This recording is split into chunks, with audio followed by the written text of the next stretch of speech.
Yeah. But he lets Patrick Mahomes be the Patrick Burrow Mahomes. had my ass. When he jumps on, when he's talking, Mahomes is talking to Tracy Wolf, and he just drops it and says, Burrow had my ass. This is Mahomes' house. And then walks away. I'm like, that helped. That Mahomes felt that way. He had to have felt that way.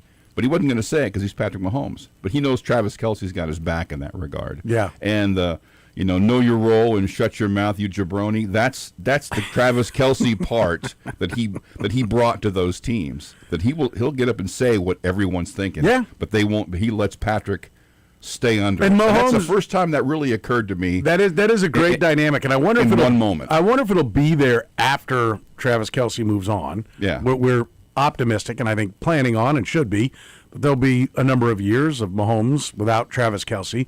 Who will play that role? Because there's Mahomes' job is to be steady and cool and above the fray, right? If he does it just 1, 2, 3, 4. Yeah.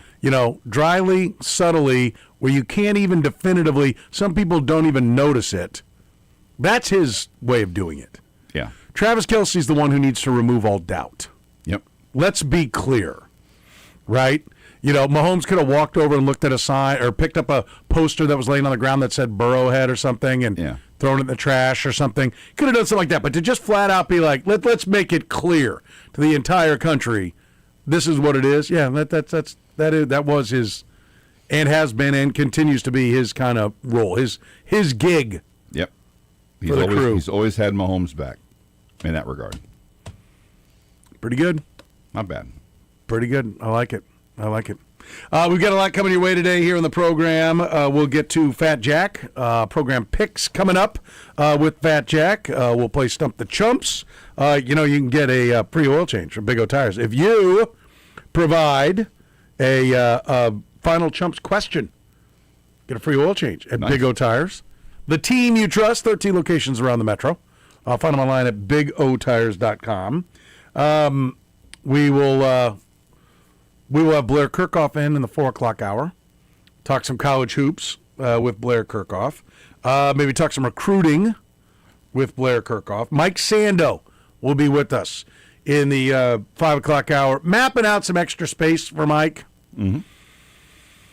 Because he's got some splaining to do.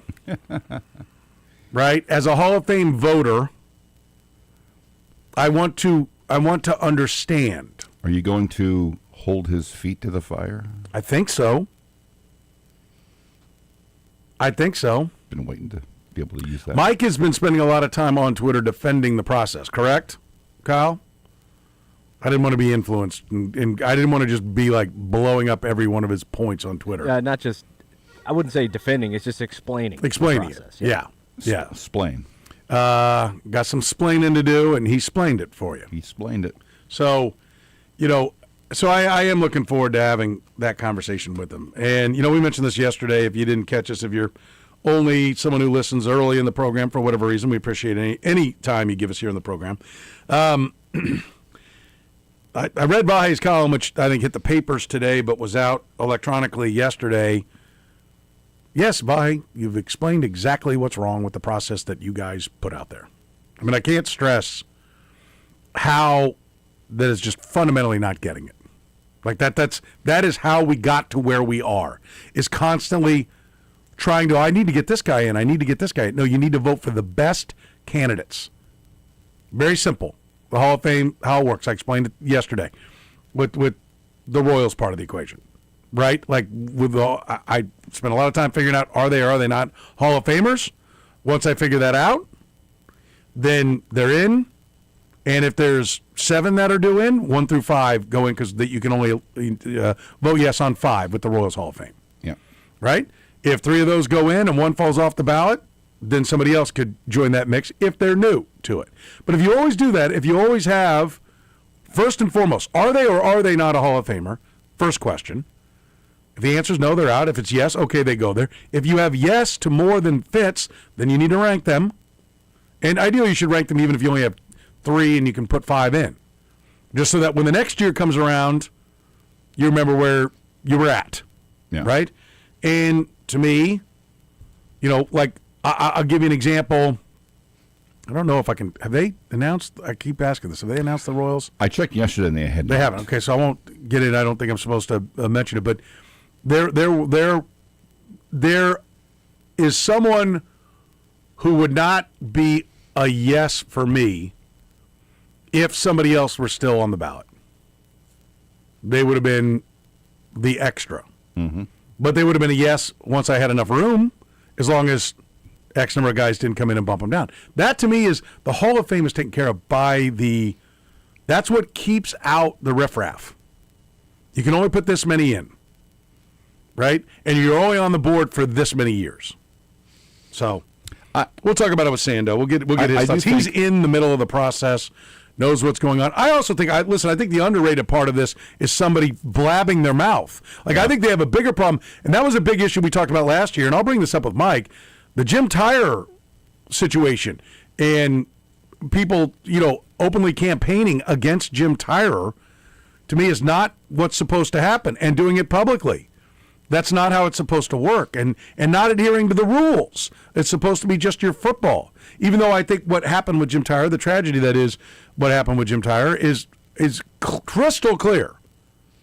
Was at the beginning of the CTE phenomenon, right? Of what's happened, and I don't know. It just the Hall of Fame thing. I like the Hall of Fames. Yeah, it's why I don't like the basketball one very much, because everybody and their brother gets in. So I do like it to be exclusive.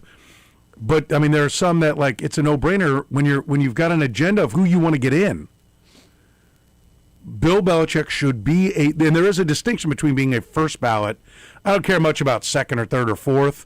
Pretty much, there's first ballot, and then they got in after the first ballot. Is pretty much my criteria. Yeah. But if anybody should be a first ballot Hall of Famer, it's Bill Belichick. That's the frustration. So there's a lot of different things that, to me, are frustrating and erroneous about what the Hall of Fame committee is doing. And they're allowing members to sit there and be fat mouths, and they're not getting rid of them.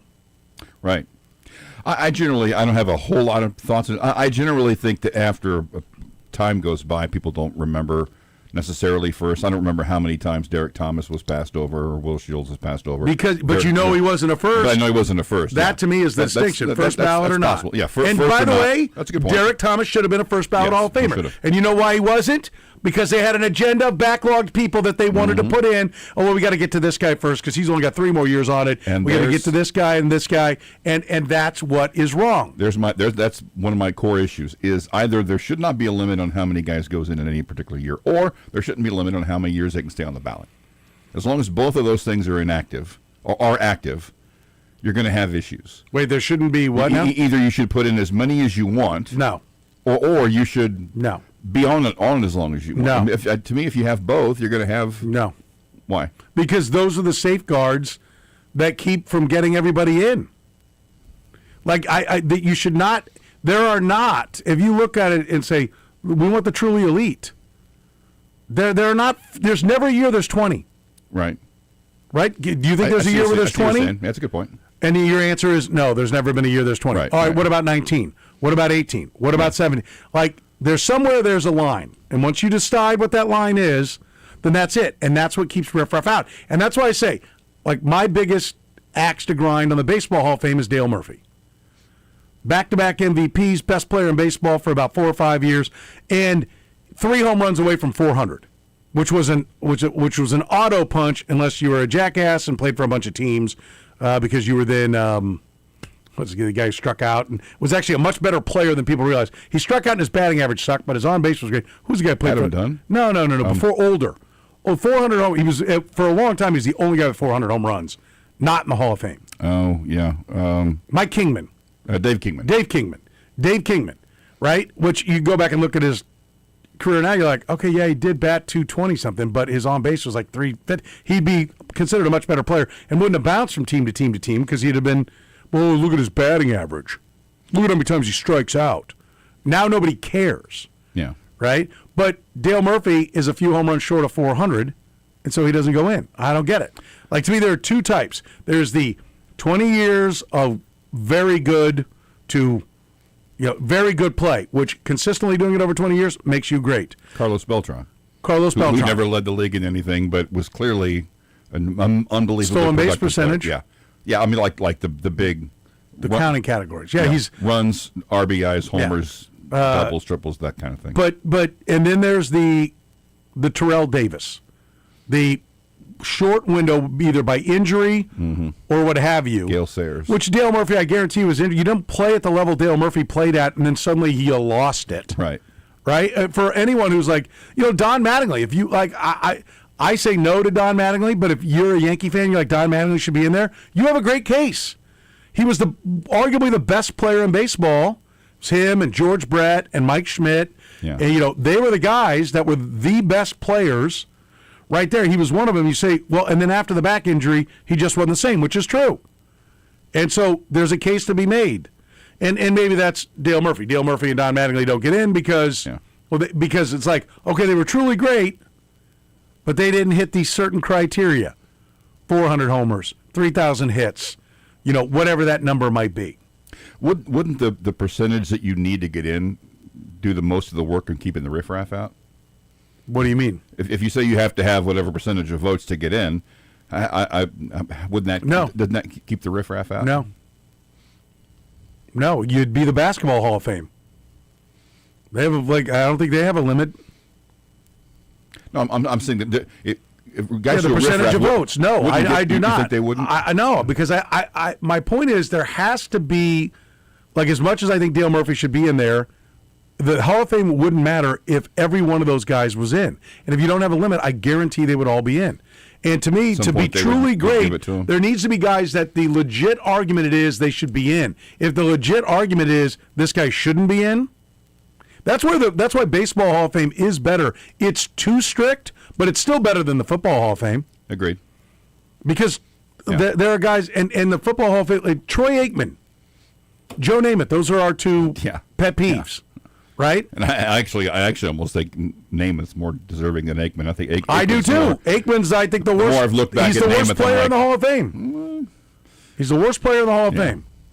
Yeah. I mean, that's easy for me to land on that. Last question. I ask you because I think you know a lot about that, and I'm actually interested in knowing your thoughts.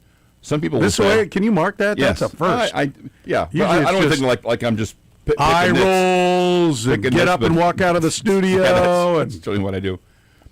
How about the idea of everyone's open every year? If you don't make it, you're that's it. Either this guy's a Hall of Famer right now. How about or he's not. All the guardrails we have, and if you don't make it, you're out. Yeah, the senior committees and all that. Yeah, no. Or just here's the 2025 class. Here's who's up. Are you a Hall of Famer? Yes. If not, you're not going to be a Hall of Famer next year. Here's the only reason why I think that's an issue. I'll give you I really don't think there should be these committees and add-ons, but there are about 4 moments in history that I can think of that you would need a committee to go back and say, okay, we got to look at this. 1, all white. Right? Getting the Negro League players into the Hall of Fame, a must. Yeah. Right? Committee needs to go back and look. Josh Gibson, Satchel Paige, whoever the great Negro League players are. The official MLB stats was a nice So, yes, the awful history of racism in the country, which is clearly shown in the sports, yes, that needs to be corrected. Next one, like Jim Tyrer is in this. Which is ridiculous because his credentials are first ballot worthy, 9-time All-Pro. But the fact that there is now new information, we now know exactly, not like we think or we're pretty sure. We know exactly what was going on with Jim Tyrer and the medical condition that was there, and on top of that, that's not even supposed to be factored in, right? Which is another reason why I get pissed at the NFL Hall of Fame people, because they're not doing their job. Doubly stupid. Okay? That. Next on my agenda would be steroids. There will be a committee one day, and they will go back, and they will put Barry Bonds, and they will put Roger Clemens, and they will put Alex Rodriguez. Rafael Palmeiro. They'll put Rafael Palmeiro in the Hall of Fame, because what we need are the old farts to die off and get off the committee. It's fair. Who are, again, it's their own vanity, because they know they dropped the ball when covering that era of sports, and so they're penalizing those players to make themselves feel better for not doing their job. And let me be clear, I'm one of those old farts, and I didn't do my job well enough during the steroid era. We joked about it and laughed about it. We all ha-ha'd, but we didn't talk about it being the issue that it clearly became. Yeah. Right? And so those players all should be in because they broke no baseball rules. None. So, Yep. It's just those are 3 times where I can look at it and go, there's a reason. Like we're going to go back and look at some of the old guys again. Like when Pee Wee Reese got in. Yes. If you're not a baseball fan, you don't know about Pee Wee Reese. Like really good player, right? But didn't make it through the criteria. Yeah. And part of the reason why you have a limit on how many years you can be voted for is because they want people that had a working knowledge of your career in your era. Yeah. Right? So like you cycle off at, is it 10 years or 15, whatever it is, you're out. You can't get in because they're like, okay, now we're getting to the people that are going to choose it may not have fully grasped your career. But if in your era people go no, well, those people who covered the sport at that time should have the best working knowledge of whether you were or weren't. Right? So that to me is why you have the limits. Yeah. But the add-on committees where it's like, oh, yeah, we're going to do a senior committee, and guess what? All the guys that chose it, guess who they were buddies with? Pee Wee Reese. Yeah. Guess who went in? Pee Wee Reese. Yeah. So. Ridiculous. Yeah, that's just frustrating. And we'll talk about it with Mike Sando, right? Because he is a Hall of Fame voter, and we'll get his thoughts on where we are with the Bill Belichick thing. But, he'll go in. He'll never be a first ballot Hall of Fame. But we've talked about it. The coaching, I'm interested to hear what he says because it was shocking when you rattled off almost no coach goes in first ballot. Maybe none has. Yeah. And that's ridiculous. I was trying to find a definitive list. It was, it wasn't me that was it Todd? Somebody we're talking to yesterday. I wasn't the one that mentioned all the different coaches that hadn't gone in. I think it may have been Todd. It must have been Todd then. Yeah. Well, but it was like Lombardi, Bill Walsh. It's like Lombardi and Walsh. the guy whose name is on the trophy. I mean, so didn't go in unanimous. If you think Andy Reid's going in first ballot, you probably need to guess again. Yeah. You probably need to guess again. And it's just, there are more frustrations out. Like, Will Shields was the first ballot Hall of Famer. Yep. Didn't go in. And I knew when Randall McDaniel didn't go in until, sir, I'm like, folks, I said that at the time. I said, if you think Will Shields is going in the first ballot, you're not paying attention because it ain't happening. And I think he went in his third or something like that, which is just insane. Yeah. So, I don't know. Frustrating to say the least. All right, we want to get into some NFL talk. We want to get into some Denver Bronco talk. Maybe talk some free agency as well. Phone lines are open, 913-810-810. You can hit me up on the Twitter. It's at Soren Petro, SOREN, PETRO. We'll take your phone calls next here in the program.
You're listening to the program here on Sports Radio 810 WHB. Phone lines are open at 9133-810-810. You can grab a line right now. Our buddy T-Box is going to lead us off here in a minute. 9133-810-810.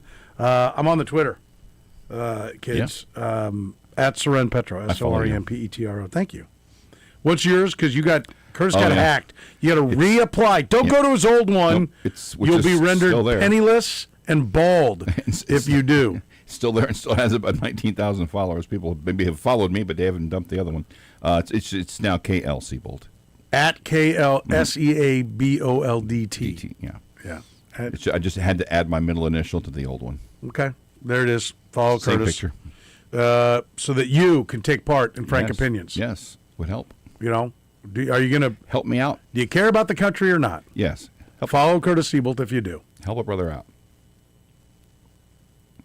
We'll give you a sticker. I voted on Frank Opinions. That'd be kind of fun. I think we need that. I agree. I hadn't thought about that. That's pretty good. Some stickers.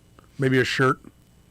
A shirt that has it looking like a sticker, you know, kind of askew and in an odd place, like kind of up on the shoulder. Yeah. You know, not really like a lapel or breast spot, just like, you know. Slapped it on there. At an angle. Yeah. I'll run that by East and see if we can get see that if we can do taken that. care of. Yeah. We'll need about, I don't know, what do you think, 10, 20,000 of those? Minimum. They go so fast when we have shirts. They go so fast. 9133-810-810. Have you seen what's going on in Denver? Who boy? Before I go to T-Box, I want to mention this. The Broncos lost. Sean Payton fired his offensive coordinator. I don't mind that. But on his way out the door, Mike Lombardi said, he was in one of those... Joe Lombardi. Joe Lombardi said he's in one of those moods, something to that effect. Yep. Usually when you get fired, you keep your mouth shut because you want to get rehired again and not labeled as, you know, a malcontent. But... He said... Peyton, he was in one of those moods where he felt like some changes needed to be made, and I guess he decided one of those was me. Yeah. So out he goes, and then he's spouting about Bo Nix's ankle, and Bo Nix isn't liking that. Do we have, sounds like we've got, let me hear, this is Bo Nix. Where was this at? Both Peyton and Nix are on there. I haven't put them on the sheet yet. Okay. Well, let's hear first. Here's Sean Payton. We want Nix first. Or which one do we want first? Peyton said it first because Nix was responding to Peyton. This is Peyton. Peyton is from his year-end press conference on Tuesday. Here's Peyton, and he brings up Bo Nix's ankle injury. What was found, though, what was a condition that was like predisposed right at that they always find a little bit more when they go in, and it wasn't a matter of if, it was a matter of when. So, because when you look at the play and you're trying to evaluate it, he said, the doctor, operating surgeon, said that this was going to happen sooner than later. Okay. All right. Well, a lot of detail there about the injury. Quite a bit. And they wouldn't hear Andy Reid. Yeah. Spout, he'd be, well, we'll get that to you. Surgery. Yeah, I'm not sure if he's even had it. We'll have to. And I guess once before that, Peyton, not that day, but days before, he joked, well, if I'd known he was this injury prone or had this many surgeries, I wouldn't have drafted him, ha, ha, ha. And before that, he goes, well, I just need to learn not to be funny anymore. So he made that mention. What happened yesterday was particularly interesting because Bo Nix was not scheduled to talk anywhere, and he actually, I guess, got reporters together and did a conference call with the local reporters, clearly because he wanted to clear up what had happened. So this is Bo Nix yesterday on a conference call with Denver reporters about what his coach said the day before. Nothing predisposed, nothing that was there originally. I might have gotten confused. Didn't have any predisposed issues. Man, my ankles were feeling really good. I don't think he really should share how many surgeries I've had in the past, to be honest with you, but because I don't, he doesn't really even know that. Yee. Whoa! That's not good. I'd like to have back one of the conversations we had on our Red, Gold, and Bold podcast. Chadilla had it was a good topic, but we have new information. As we say, with new information, I reserve the right to change my opinion with new information. The question was about, are the Broncos set to dominate the AFC West here for the next handful of years? And it's legit because, Bo Nix isn't as good as Patrick Mahomes, but he doesn't cost near as much. So, in this interim where this little run here for about 3 or 4 years where they can keep his costs down. But not if he's Sean Payton's already picking a fight with his quarterback. On the heels of pissing off his ex-offensive coordinator. I mean, well, and that he's gone now, so you don't worry. But the idea that, well, that's the vibe, that's the tone and tenor in that building, is that the head coach is a big jerk. Yeah, have fun trying to fill your staff if that stuff starts getting out. I will remind people, get out. It's already gotten out. Yeah, I will remind people that he is a Bill Parcells disciple. So the in your face approach to coaching is how Bill Parcells operated, and that's where this, where he cut his teeth was I think was he the receivers coach or quarterback coach with the Cowboys when Bill Parcells was. I think he was with him with the Giants too, or the Jets maybe, I can't remember. But anyway, but that's his mindset, and I don't know that the Bill Parcells approach plays as well today. No, and it has. I don't know that it would play as well with any other coach. Some guys know how to do that and know how to maneuver around that. And just saying, Sean Payton's got jewelry. Yeah, true. But does he have as much as he should? The guy has a ring. It's hard to say. They were one of the winningest teams in the NFC. It's crazy that they didn't get to one more Super Bowl. But it's a little harder. Some kind of people know how to walk that edge. And someone else tries to walk the same edge. They don't have the dexterity. They don't have the ability to adjust. A little tougher to do. 913-381-0810. So trouble in Denver, perhaps, a brewing. We can all hope. I was going to say, we can hope. We can all hope. 913-381-0810. Let's go to the phones. T-Box, you're in the program. What's going on, T-Box? Hey, guys. How long till Bo Nix is throwing touchdown passes to Keon Coleman somewhere in the NFC? Yeah, it kind of like. Look, there are a lot of people that'll tell you Bo Nix isn't any good. There's a lot of analytics people. I mean, I've never heard a team that was winning as much have their quarterback run down as hard as Bo Nix was being run down. And I'm not here to tell you that he's one of the best. We played the game with Sam McDowell. He goes, well, he's average at best. He said that there's 16 quarterbacks easy. We went through it, and he got to 17. So he validated exactly what he had said. I would also point out that in that list, not all of them were just in their second year, like Bo Nix was. So I think he's a little better. I know this. Like, do you want to head out into the draft this year and get a quarterback? Like, who's the guy you love after Mendoza that you'll adamantly say that's in this draft, like, okay, this guy's better than Bo Nix? Like, I don't know that there is a guy, so I don't know that I would be pissing off the best option I have at quarterback right now.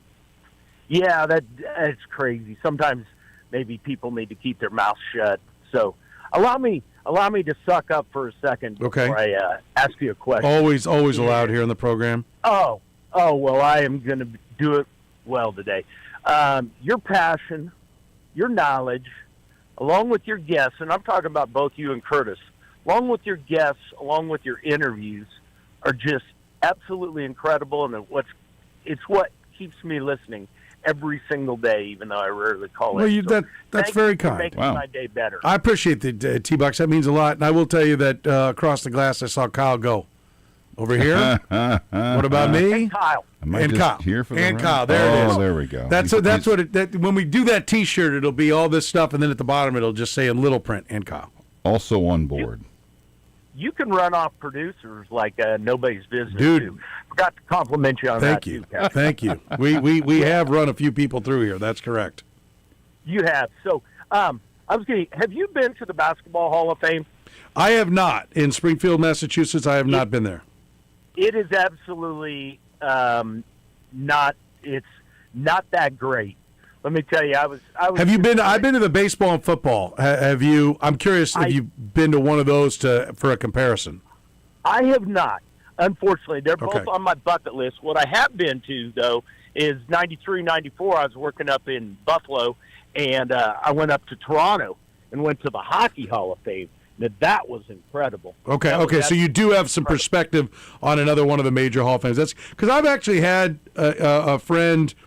Former friend, after they said this, who said, Pro Football Hall of Fame, wasn't that impressed. And I was like, so I didn't know if you're like, just, hey, that's the Hall of, reading the plaques and looking at the numbers and seeing the artifacts, not really my thing, and so they all look like crap or not. But no, I haven't been there, but I am not shocked based upon the fact that, I think Minnie Mouse made it in her third try into the Basketball Hall of Fame, so. Yeah, it wasn't impressive, but I was really, really, really happy I went to it and got the experience. But, yeah, not one I'd go back to. Where the Baseball Hall of Fame, even though I haven't been there, I'd probably go to 10 times if I had the chance. But I did want to ask you guys one quick question off topic, and you don't have to answer it today. If you ever have an answer, let me know.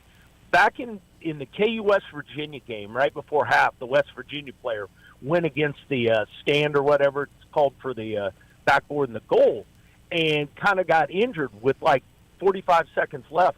Well, he ended up laying there for like 10 seconds till he finally got up. That point in time, they started the shot clock. And as it turns out, KU ended up getting the ball back, and Darren Peterson hit a 3 before halftime. But I was shocked that the shot clock continued to run during that time. And I thought, for a couple of years there, it seemed like football players in college were laying down all the time when they wanted free timeouts. And it really felt like that happened in that game. I don't know if you guys remember that or know anything about that, but I'd love to hear an answer at some point in time. That's interesting. So the question is, should the shot clock have stopped, or why do they keep it running when a player's down? Yeah, well, they stopped the shot clock, but they didn't stop the game clock, even though they allowed him to lay there for like 10 seconds. And he was hurt. There's no doubt that man was hurt. He wasn't faking, but I thought, boy, that, it kind of allows the same stuff that happened in football. I mean, it seems to have stopped in college football. Maybe I missed something, but it seemed like for a couple of years there, a defensive lineman was going down all the time when the defense needed a breather. Yeah, we had that, and I think it still happens, but not as much. I agree, and I'd have to go back and look. I mean, I know, like, late in games, there are clock runoffs and things like that come with it, which, some of them I'm like, there was one, one of the games in the NFL, I remember we had a time where I can't remember what they did. I was like, somebody died, and I was like, he should have just either intentionally grounded the ball and taken the penalty because it's just lost it down from the spot, because instead of having to try to hurry everybody up to the line and spike it, like that generally, like I don't know that 10 seconds is enough of a penalty to where like I think I would just start grounding it at times. I can't remember. I have to think, see if I made a little note somewhere in one of my notebooks about what was going on. I was like, this seems like the kind of thing Mike Vrabel would game. Would figure out, oh, here's this little loophole. And Belichick used to do the same thing with it. But, yeah, that's interesting. I'll look back on it was in the West Virginia game at the end of the first half? West Virginia game, end of the first half. And like I said, KU and Darren Peterson ended up hitting a three-pointer. They still got the ball. But I was like, man, that at that point in time, I was like, KU's not going to get the ball back at the end or even have a chance if they run the shot clock down to 1 or 2 seconds. Before they put up their shot, KU won't have a chance for a shot. Well, but we lost the game anyhow. T-Box, I mean, I think the consensus around college basketball is that KU's never gotten a call. KU has never gotten a call. Hopefully we get a couple this weekend against BYU. Rock Chalk. All right, T-Box, appreciate it, buddy. Always good to hear from you. Damn if those Jayhawks can get a whistle go their way. Especially at home. You know? They just never get a call at home. Sometimes they almost get screwed, too. Not only do they always get screwed, like they almost blew the whistle on what was an obvious easy lay-in by Svi Mikhailuk. Mm-hmm. No way. Nope. There was a third, fourth, or fifth step on that call. What was that? What game was that? Against K-State. It was against K-State? That's the most egregious one I've ever seen. Strolled down the lane. I mean, that was interesting. I tell you, shortly after that incident, I was passing by him going to class, and I was just watching him walk, and I went 1, 2, 3. I only counted 2. And I turned around. Strong. That was the most egregious. Yes. One. Even KU fans were like, I got nothing on that one. Yeah, I'm sorry. You know what now I don't like, as far as we're on the officiating thing, which is, always great sports talk. Yes.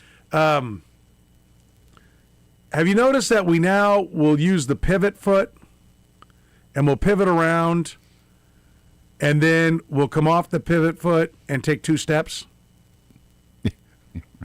You get like the 2 steps to stop and you got to have your pivot foot, but then they pivot around And then they just keep pivoting around to where they basically are doing a spin-off, and they go ahead and pick the pivot foot up and even set it down. It's like, it's not 2 plus 2. Yeah. That's, You just have to pivot every third step. But they do it step. all the time, and it's the easiest thing in the world to call. And I was watching that, and I'm like, I'm glad I'm not coaching Little League basketball because I'm not sure how I'd handle this. Right. And then I'm not sure what I'd do if a ref called my kid for it. I'm like, well, what are we doing? Are we calling this or not? Yeah. Right? Because Let's all play by the same rule. yeah.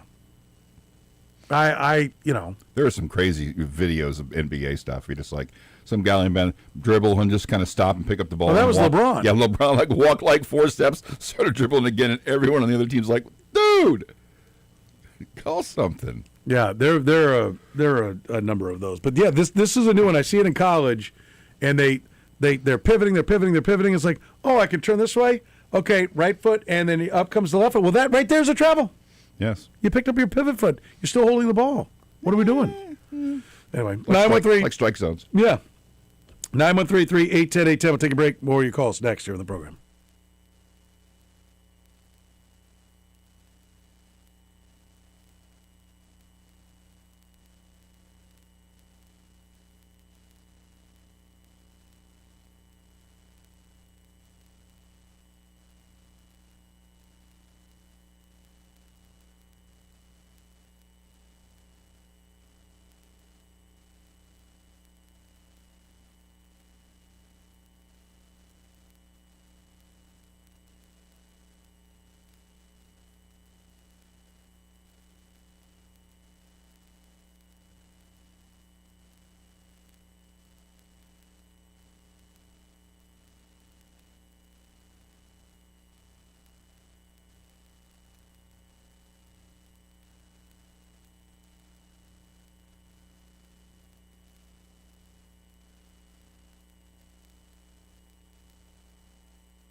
You listen to the program here on Sports Radio 810 WHB.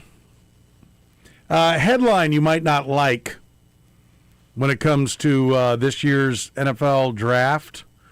I know a lot of people are zeroing in on the edge rushers, but there's some people talking running back. I think you should always be thinking perhaps, wide receiver because you need so many. It's never a bad idea to be thinking about investing in your wide receivers. The headline, I'm trying to open it back up here. Let's see. How was it phrased? Because now I can't find it. It's not in the same spot. If you're looking for something, this isn't your draft or something. Yeah, like that if you're looking for offensive skill positions, the Senior Bowl is not the spot to do it. Your spot. Maybe this draft isn't either. So, just something to have in the back of your head. Yeah. It'd be interesting to see if how that kind of map that over the way the Chiefs draft and or attack free agency. Yeah. I mean, if they look at it and see the same thing, and they're like, well, if we're going to find a back, we're going to need to find him here. Or if they're going to say, if we're going to get a guy, if there's not that many, does that make them pull the trigger on a running back or a wide receiver at 9 when they would like to go elsewhere? Because there just aren't that many there. Yeah. So that's where it brings us back to edge. To me, it brings us back to offensive tackle as well as being a possibility, but it also brings us back to trade down. Yeah. I know that the Chiefs, if there's not an edge that you love, I don't know that you want to go safety or maybe not even corner with as good as they are at developing corners. Because I don't know that there's a guy as good as Trent McDuffie in this cornerback class. Like every time I see the first corner listed, is usually listed in the teens range, but I've seen about 3 or 4 different names. Like there's no consensus. There's no Sauce Gardner. There's no who was the other one in his class? The Texans corner. Oh yeah, Stingley. Daryl Stingley. There's no Gardner and Stingley were definitively going to be there. The Chiefs had Trent McDuffie as a first rounder. He ended up being, and he has proven to be as good as the other two. So he certainly belonged up there. But to me, when there's no consensus number one guy, I don't think there's going to be a whole bunch of corners go there. So when I hear that they don't like the skill position players, at least one guy watching the Senior Bowl doesn't love the skill position players, I start to think, okay, so probably not wide out. Depends on where I think Love is a definitive top shelf running back prospect. Question is, how high does that warrant taking? And he's not a punter, but it's not a left tackle or an edge rusher either. Yeah. It's easier to find 90% of whatever Love is than it is to find 90% of Derek Thomas. So I kind of like the trade down a bit because you could pick up a pick and still get an edge guy. One of the guys I look at maybe. Pick up a pick? You mean have more picks? Nah.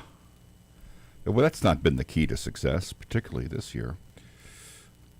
If you add a pick and you can move down and still get an edge, because we talked about if you can. I don't know that I think you'd be getting. But someone like, for instance, I think we discussed yesterday when we were seeing the highlights coming out of the Senior Bowl of someone like Zion Young. Yeah, from Mizzou. And it's like, well, that'd be nice at 40. And then I'm like, I kind of posted that, and people are like, I don't think he's going to make it to 40 if he keeps doing this. If he blows up at the combine too, that might not 40 might not be where you get him, but could you get him at 29? Is he good enough to take with the late first if you move down and pick up a second round pick or a late second or early third? Yeah, and don't fall in love with one guy. Happen to be it. Yeah. Like I know we're talking about the one guy, but I'm just like don't like. I really wanted so-and-so. Well, yeah, that's you're missing the whole concept of what the draft is when you lock in on one guy. Find you 5, 6, 7 guys at 2, 3 different positions, and because where they come off the board is an important part of the equation. Because you get the guy you want and he's not good, well, that's we put all eggs in one basket. But you mentioned quantity of picks. Mm-hmm. Something we were looking through this morning. Do you know how many picks? I'll let you chew on this for a minute. How many picks the Seattle Seahawks had over the last 4 years? Average would be 28 would be if you just had your 7 picks. Probably a few over that, 30, right? 31 maybe. 38 picks. Wow. Over the last 4 years. How about the New England That's Patriots? 2.5 more picks per round. Yeah. Holy smokes. How about or per draft? Per draft. How many picks do you think the New England Patriots had over the last 4 years? 32. All right, so now you get the gist of the Around the game. same. Yeah, you get the gist of the game. 41. 41? So the last 4 years. I thought it would be a little lower than Seattle. It's actually the other direction. Yeah, a little, but it's more. The last 4 years, the New England Patriots and Seattle Seahawks have selected 79 players in the draft, basically averaging 10 per team. 9.5. Yeah. Exactly, but you can round up 10 picks per draft. I have not dug through and found out, did they trade down a bunch of times, or do they have a bunch of compensation picks? Like, what all got them all those picks? Almost exactly 10. 79. I'm going to. Wow. But 79 picks for those two teams means that there were tons and tons of opportunities for there to be cheap quality players. They threw numbers at the draft. They basically had the Chiefs' 22 draft over and over and over and over again. Wow. And we discussed this last week. This offseason, Patriots and Seattle were first and fourth in free agent spending this year with their cheap roster, with their tons of picks, tons of players that are on first contracts. Gave them a bunch of money to go out and really not because we've mentioned it a lot of times. Reggie White doesn't make free agency anymore, right? But what you can do is get good depth, like Justin Reed does. Right, there are good football players that have been a part of the free agent acquisitions for this team that have been a part of the equation, and so it's not just the draft picks and the talent that you can get in the draft; it's the flexibility that it gives you with your roster by having the cheap players. Yep. The Chiefs have 6 picks in this draft. I'll have to look how many the Seahawks and Patriots have now. It was. But 79 picks. Yes. Almost exactly 10 per team per draft. When Dayton Moore said, and often times he didn't seem to follow this, but the pitching is the currency. But draft picks are the currency in football to a great extent. Yeah, a lot of times you don't just take them for players. You can use it to stockpile players and hope you get right, or you can use them to move. I mean, if the Chiefs didn't have enough draft picks in 2017 to move up to 10, we aren't watching Super Bowls in this town and parades in this town in the last 6 years. Yeah. I mean, if they didn't have the ammunition, they don't go and get Trent McDuffie. Yeah. And if they just say we're going to take a corner, they take Kyrie Elam, who's 2-3 teams down the road. Yeah. He was the next corner taken. Hadn't been near as good. It was a healthy scratch half his rookie season. Now, I will say that I think at times Trent McDuffie inspires them too much. Well, we went up and got our guy. Look what it got us. Yeah. Well, it also got you taking the wrong. It also got you players like who was that right tackle that was in that same class? Oh, Darian Kennard. Darian Kennard. Yes. Not every trade up has been a gem. They haven't all busted. Like Trent McDuffie and Patrick Mahomes are the two shining stars. Which then that almost leads you to believe, okay, if we're moving up in round 1, I get it. But the level of success that happens later on. Yeah. I mean, they're all, You're just trading. They're all cute. Do you want a blonde or a brunette? I mean, like, don't be picky. You're trading one dart for a slightly better dart. Yeah. Maybe. No better dart. A different color dart. It's nicked up on the handle instead of on the feather. Yeah, right. It's still flawed. Yes. Or it wouldn't still be sitting there in round 3. Exactly. So, yeah, I don't get the trade up part down lows as much. Brad, you're in the program. What's going on, Brad? I just caught the end of your opening monologue, and you were referring that you're doing the Sean Payton Bodek information. I thought it was really interesting, man. What's interesting to me is that was done publicly. Mm-hmm. That's what's interesting to me, and I think it's a great conversation about what's like. It's not about right or wrong. It's like is this working? Like, does that work? And the relationship with coach and quarterback is, I think, probably the most important relationship in professional sports, right? Yeah. And I think that's, I mean, in all the sports, that relationship is the most important relationship. We're seeing, on some level, we saw the fallout from that, I'm guessing, from John Harbaugh and Lamar Jackson. I have opinions about that, but, like, that's the result of that. Yeah, no, we saw it with John Elway and Dan Reeves. And Brad, I'm going to let you go. I'm coming up against the break here. But, yeah, I don't think you want to be sideways with your quarterback. The question is, does Sean Payton look at him and go, he's average, he's pedestrian? They look at him the way basically Sam McDowell did. Say, I can find that guy anywhere. So we ain't going to be signing him to a second contract anyway, so I'm not real worried about it.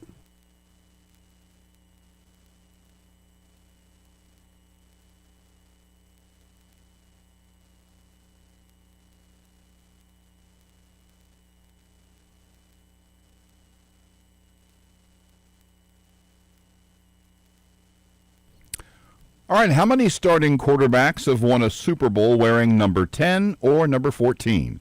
Brought to you by La Feta Delicatessen.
Well, I'm not bragging.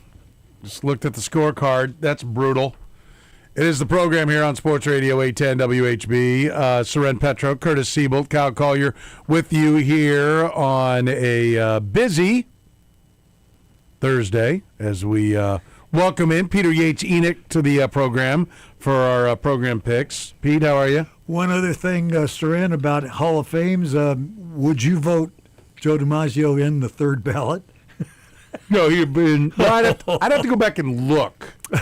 And I don't want to say, oh, no, he'd definitely been a first ballot. I assume he would have been a first ballot. Oh, absolutely. One of the, 15 best players of all time or whatever they want to call him. But, I mean, he was awful Well, you good. coached him in Little League, so. Well, yeah, that was out in Martinez, California. Yeah, we were quite close. Well, actually, I introduced him to Marilyn Monroe. Did you? Oh, yeah. okay, yeah. But it is Kansas City connection. Gus Zernial did introduce him to really? Marilyn Monroe. Yeah, Okay. yeah.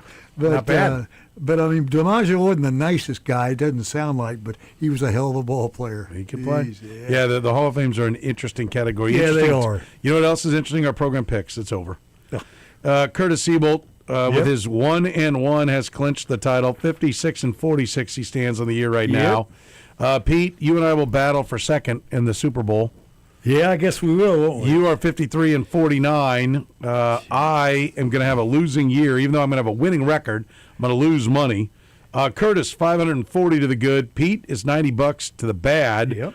I am at 52-50.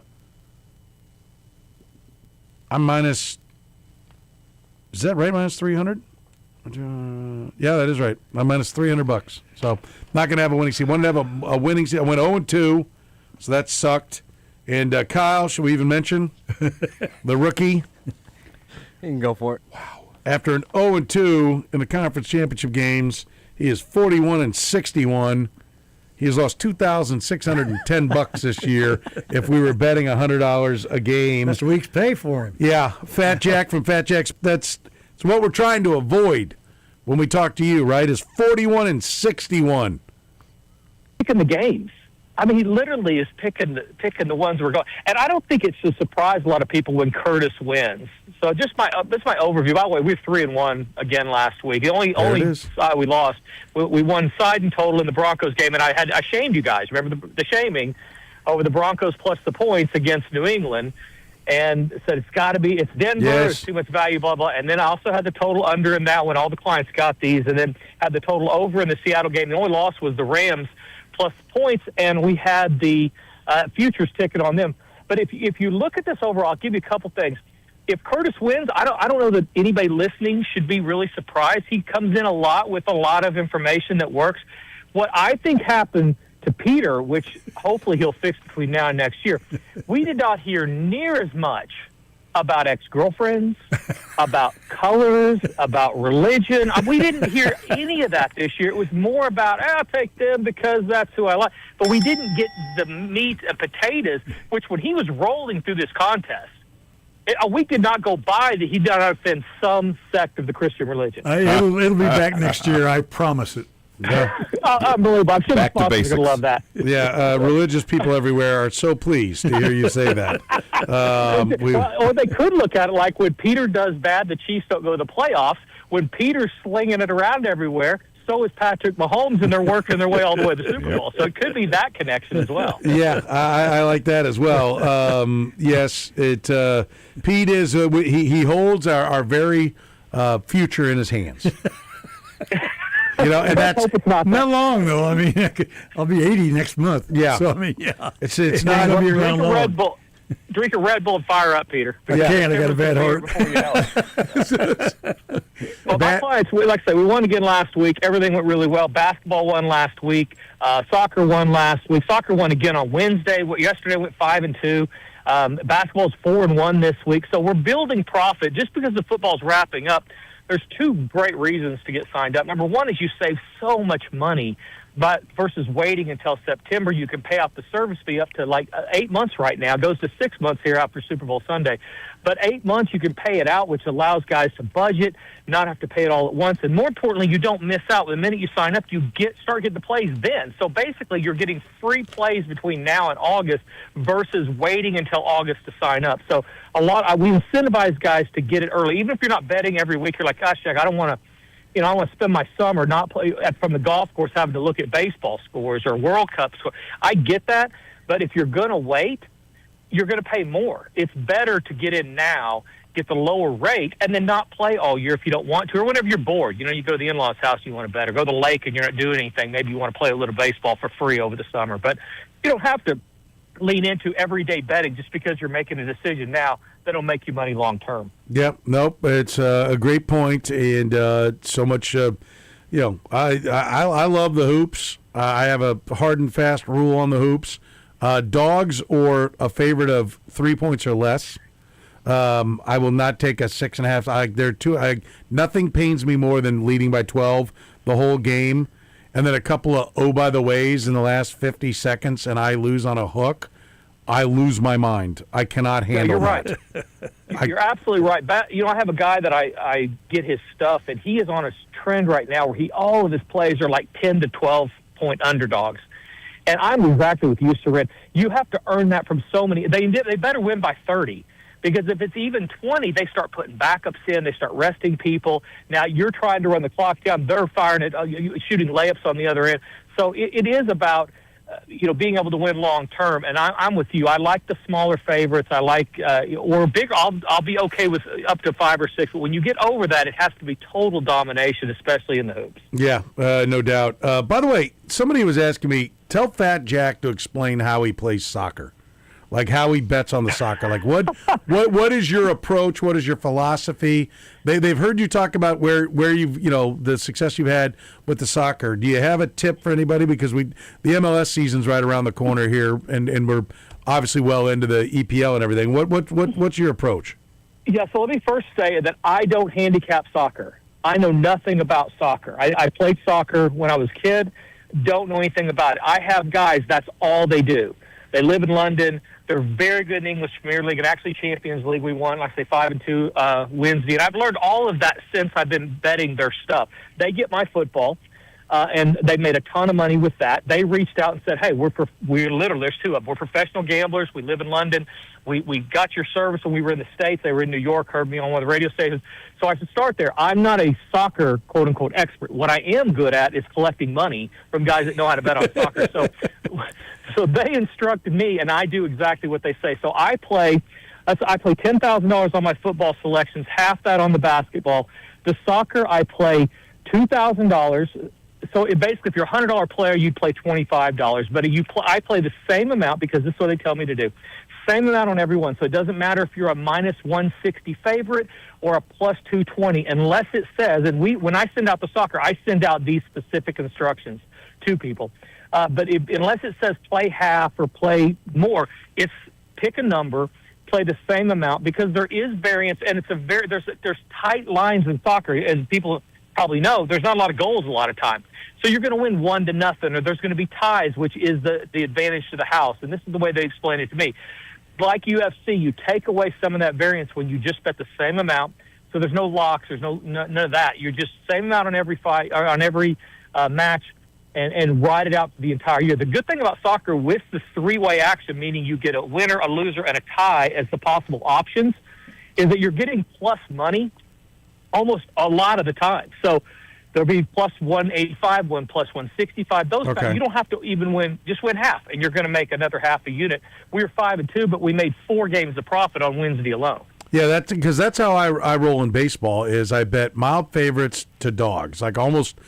Only, and then like my baseball strategy is I am done about 2 weeks into the second half, because to me then the favorites start really coming home, right? Like everybody started sitting. Anybody who's kind of hurt gets their surgery, that they're not fighting through any of that crap. They start bringing guys up. That's my approach to baseball. But I'll have, I also like an odd number just because I like to win or lose.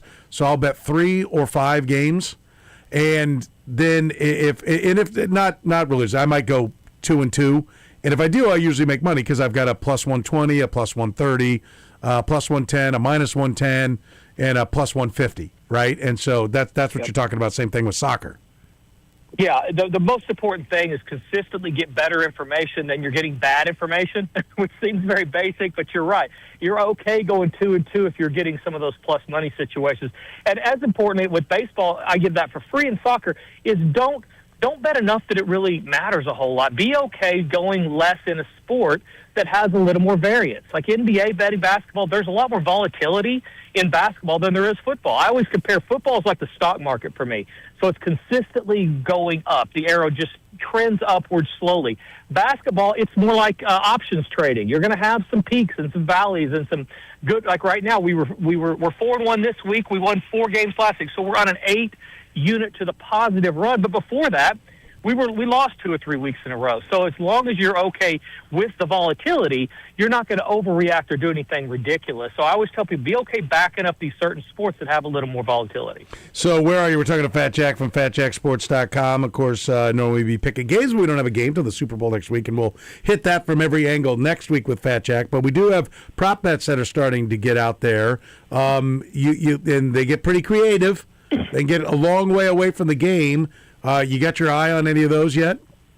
Yeah, so generally speaking, and we'll talk about this next week with the game itself, but you want to try to line things up to where if one thing hits, 2 or 3 will hit because you're going to get all these different options in the props.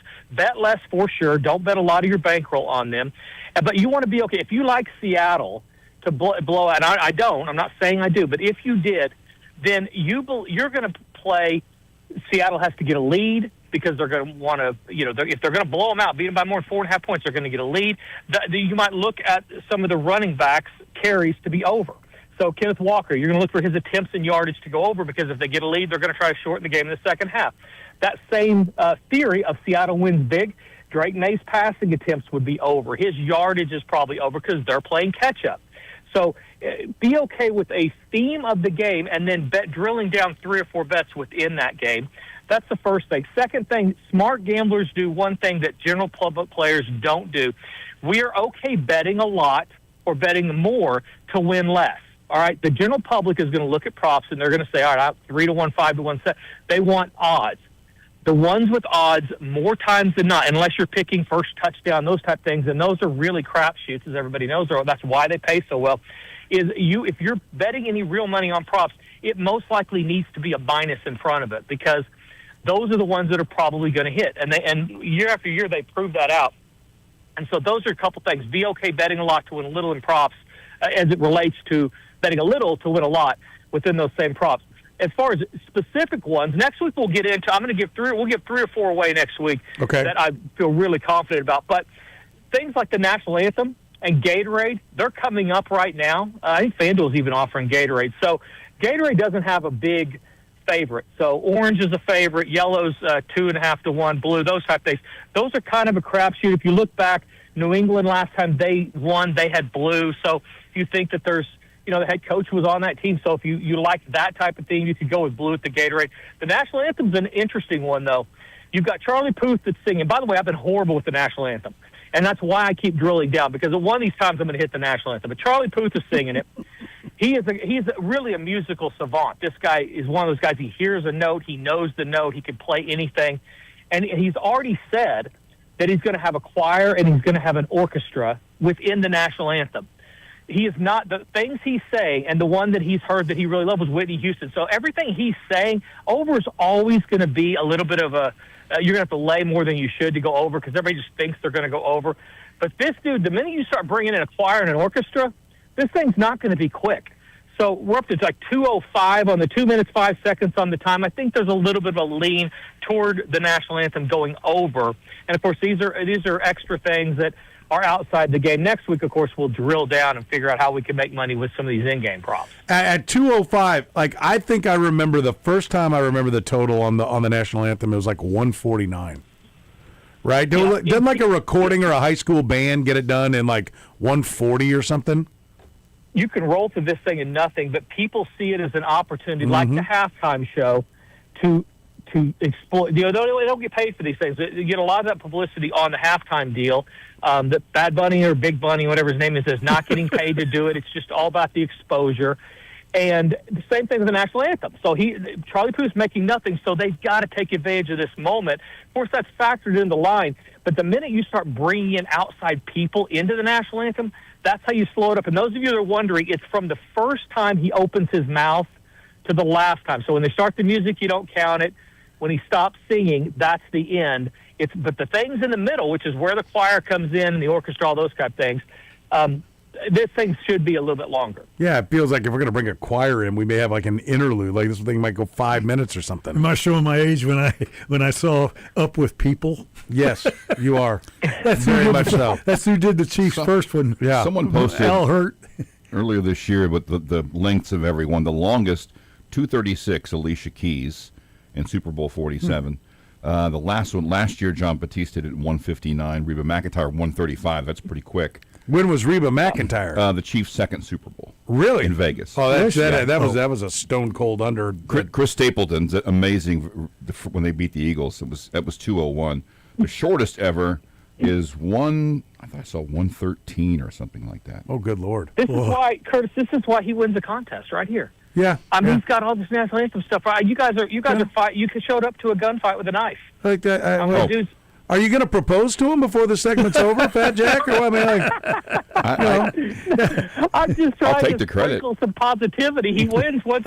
When you win, you want people to say "attaboy." I love it, give man. Him attaboys. I love it because this year I started saying, I told him, I said, my goal is not to win, is to make picks that make Fat Jack say that's a good pick. Yeah. I see what you're doing there, and I'll be damned if it didn't work. Yeah. Good for you. The religion's coming back next year, I guarantee. Can we get you guys a booth? Would you like a booth? The fastest national anthem, Super Bowl 21. He's going to end up being your legs. So you guys want a room? The quickest national anthem, Super Bowl 21, Broncos Giants, Neil Diamond, 102. Yeah. What do you have, a dinner reservation or something? 102? That is flying. He knew that picture was coming. Holy he was going to be in, yeah. Wow. Neil Diamond. Who knew he would belt it out like that?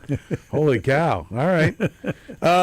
Yeah. Okay. And he groans a lot, too. That really is strange. Yeah. Because you'd think he'd be almost 3 minutes. You know, they figured take him 20 seconds just to unbutton the shirt, get that part of the equation going there. All right, Fat Jack. So we'll break down the props next week. We'll break down the game.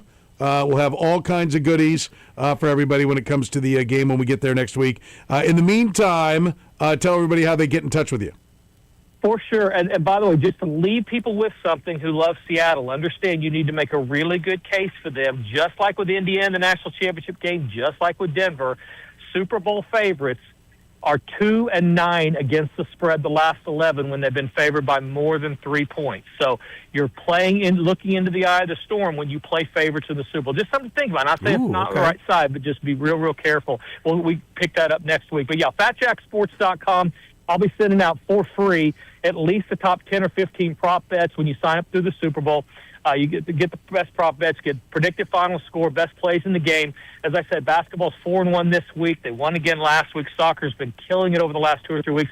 Those all-inclusive packages, they get each of these sports, UFC, soccer, players props, for about $15 a week when you add them to your football and basketball package through next year's Super Bowl. So a great time. Prices will never be lower than they are right now on the season packages to the 2027 Super Bowl, and they all go up on Super Bowl Sunday. FatJackSports.com. Sign up today and win this year. Fat Jack, you're the man. We appreciate the time as always and can't wait to break down the game with you next week. All right, guys, stay warm. I'll talk to you soon. All right, sounds good. Fat Jack from FatJackSports.com. All the picks documented right there on the site. He is the best. He's the greatest assessor of betting talent I've ever heard. Oh, he's just really good at his trade. I mean that was Kurtis slapping himself on the back. Was that what it was? You breezed right by it. Yeah. I see that. I'm glad you did, because I was going to let it marinate, but no, screw that. No, you're right. Yeah, I fell for it. Dry, take wins when I can get them. Chewy ass piece of meat we're going to yank off the grill. Not letting that thing marinate. No, it got by me. Yeah. It got by me. But No. he did win, so I mean, I can't. He did you win. know, We have to take our medicine. That's right. exactly He right. won. He earned it. He'll I'm sure, remind us Four more, and I'd have beat. Oh God. every day for 7 months, 8 months. I will have forgotten tomorrow. I doubt that. I really, Maybe really, next week. really doubt that. You're probably right. I think it'll come up. I venture to say I'll hear it not once a week, but not far from it. 56 and 46. Not far from it. Who is your biggest, Soren? Who is your biggest Hall of Fame snub in the NFL In the NFL? ever? And not Warren Well, Sapp. my Chiefs one is Deron Cherry. Okay, You know, he's got Otis Taylor. Mine is obviously Ed Buddy. I think Jim Tyrer is not even one that we mentioned because it's so right. obvious, you know, what I it mean, is there. Yeah, I mean he was the best at what he did. I'm trying to think do I have somebody that they missed? I don't think so. Do you have anyone that's Troy Aikman? I know you're why he's in pretty there, but I think he's adamant definitely the about worst. that. I think you're. I don't agree with you on a lot of things, especially with Bill Russell. But the thing is, though, I couldn't agree more with you about Troy Aikman. You do agree with me on Bill Russell, first of all. I think he's a hell of a winner. That's why I mean, you know, I can't go against his winning habits. And I met him once, and it was like meeting God. No, it was not God. So it was horrible. He's a Hall of Fame person, he was a but not a jackass. player. So then the second best player is Casey Jones of all time. Second best player is him. Yeah. Okay. So make sure because he did a lot of winning too. No. Oh yeah, he did. Yeah, he did. No, okay. The immortal. I think who's the long snapper for the Chiefs? James Winchester. James Winchester, one of the greats. The guy's a winner. You really hate Bill Russell, don't you? I hate that the persona is that he's even close to, let alone they act like he's better than Will Chamberlain, and he is not. No, I agree with you there. And he's not even close to couldn't Will agree Chamberlain. with you Not even more. close to And Will I'll tell you, Chamberlain. who are you taking on your all-time team as a rebounder? I'm taking Dennis Rodman. I like yeah, him. there's different eras. Yeah. Nobody could shoot. That's part of the reason why they would have 27 rebounds in a game. Yeah, right. Because Bill Russell was getting his own rebound because he shot 450 for his career. Well, he was a winner. That's all I can say. He barely shot more from the field than Steph Curry shoots from three. Yeah. He Different era, granted. Well, but- I mean, neither one of us enough. like to Stick it, Riggs. Stump the Chumps coming Chumpies. up next. You can get a free oil change if you can stump the Chumps with your final Chumps question. Just send it to Kyle at 810WHB.com. That's Kyle at 810WHB.com. And you will be going to Big O Tires, 13 locations around the metro. Big O Tires, you can make your appointment right now at BigOTires.com. Big President's Day sale. You can celebrate real savings with Big O Tires for a limited time. Buy 3 Big O brand tires. Get the 4th one free during the Big O Tires President's Day sale. It's going on right now. Book your appointment at BigOTires.com. The program with Soren Petro. What a dumbass. Weekdays from 2 to 6 on Sports Radio 810 WHB. All right, listen up. Always a great time to get to your neighborhood hen house and get back to the meat counter. USDA Choice Certified Hereford beef. This is the finest beef anywhere you're going to find, anywhere around. And it's raised right in our very own backyard. And it's exclusively sold at your neighborhood hen house. Right now you can get the Certified Hereford beef KC strips. They're 10 ounces, just $10. This is the steak that made Kansas City famous. Get the grill fired up. If you're a grill connoisseur, the grill will melt the snow around you. So fire it up. Let's go. Get you a steak at Hen House right now. How about fresh 80% lean ground beef? Ground fresh several times each day. That's just $5.99 a pound. Fresh boneless, skinless chicken breast, they're $3.99 a pound. We're talking about Ozark Mountain Poultry. That's right, Ozark Country. Again, proximity, close, fresh, best tasting anywhere around. And how about some of that whole Atlantic salmon fillets flown in on a regular basis each and every day? You can get that whole Atlantic salmon fillets, $9.99 a pound.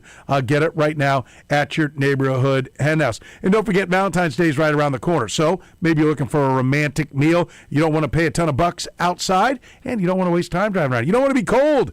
How about a nice, cozy, romantic meal for two made by your friends at Hen House? That's right, the delicatessen will make that meal for you. Put in your order, pick it up, warm it up, and you are ready to go. More time for romance, Curtis. And you get that romantic meal for two from your neighborhood hen house. Check out all these great specials and more online at henhouse.com. La Feta Italian Delicatessen on the southeast corner of 143rd and Metcalf. Right now, check out their rockin' lineup of gourmet sandwiches online at lafetadeli.com. The freshest ingredients and sauces with bread made fresh each morning. Kansas City's best sandwich is yours at La Feta Delicatessen. You'd love new windows, but you don't want to pay a fortune for them. Well, during Window Nation's Buy 4, Get 4 Windows free sale, you could also get 0 down, 0 monthly payments, and 0 interest for 2 years. Hurry, sale ends soon, so schedule your free estimate now at windownation.com.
Webster can bite it.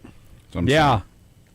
It's not a Merriam-Webster, or what was the guy's name, or something like that? Noah. Noah. Noah Webster? The book's the Noah Merriam-Webster. Webster, yeah, And you know who else can bite it? That little guy Webster. He can bite it too. Didn't think that show was funny. Emmanuel Lewis. Yeah, he can bite it too. Yeah, Alex Karras wasn't. Don't need to hear. Don't need to hear from that stupid show. Oh, look, it's a little guy. Make a Look, show. there's Urkel. Yeah, there we go. It is the program here on Sports Radio 810 WHB. Petro, Seaboldt, Collier, Peter Yates. We welcome Todd Lebo to the festivities. Play a little Stump the Chumps, brought to you by our friends at Big O Tires. He's ready. I'm ready. He's ready. So excited. You got good questions? I got one good question. Okay. But another one I think's fun. I got one that's not for Pete. But I have 4. I have an old backup one I'm carrying with me just in case. So if somebody has this some question, World Series question you're gonna give us? no, Right on topic? it's a football one that I'm carrying along. I'm trying to get a couple more in the bank so that so call me off if you're like, I got this exact question. I don't think anyone's got me here. I got Okay. a Hall of Fame draft question. I don't think any 3 of you are Okay. gonna get. Well, so it's Like- called like every normal. week. Yeah. Yeah. All right. All right. so normal. I'll start you with this one. Let's go with. I'm going to go with this one. ACC and Big Ten. ACC, today's ACC. Today's ACC. ACC and Big Ten. Today's Big Ten. Pete. Okay. So like today's ACC has Stanford. Yeah.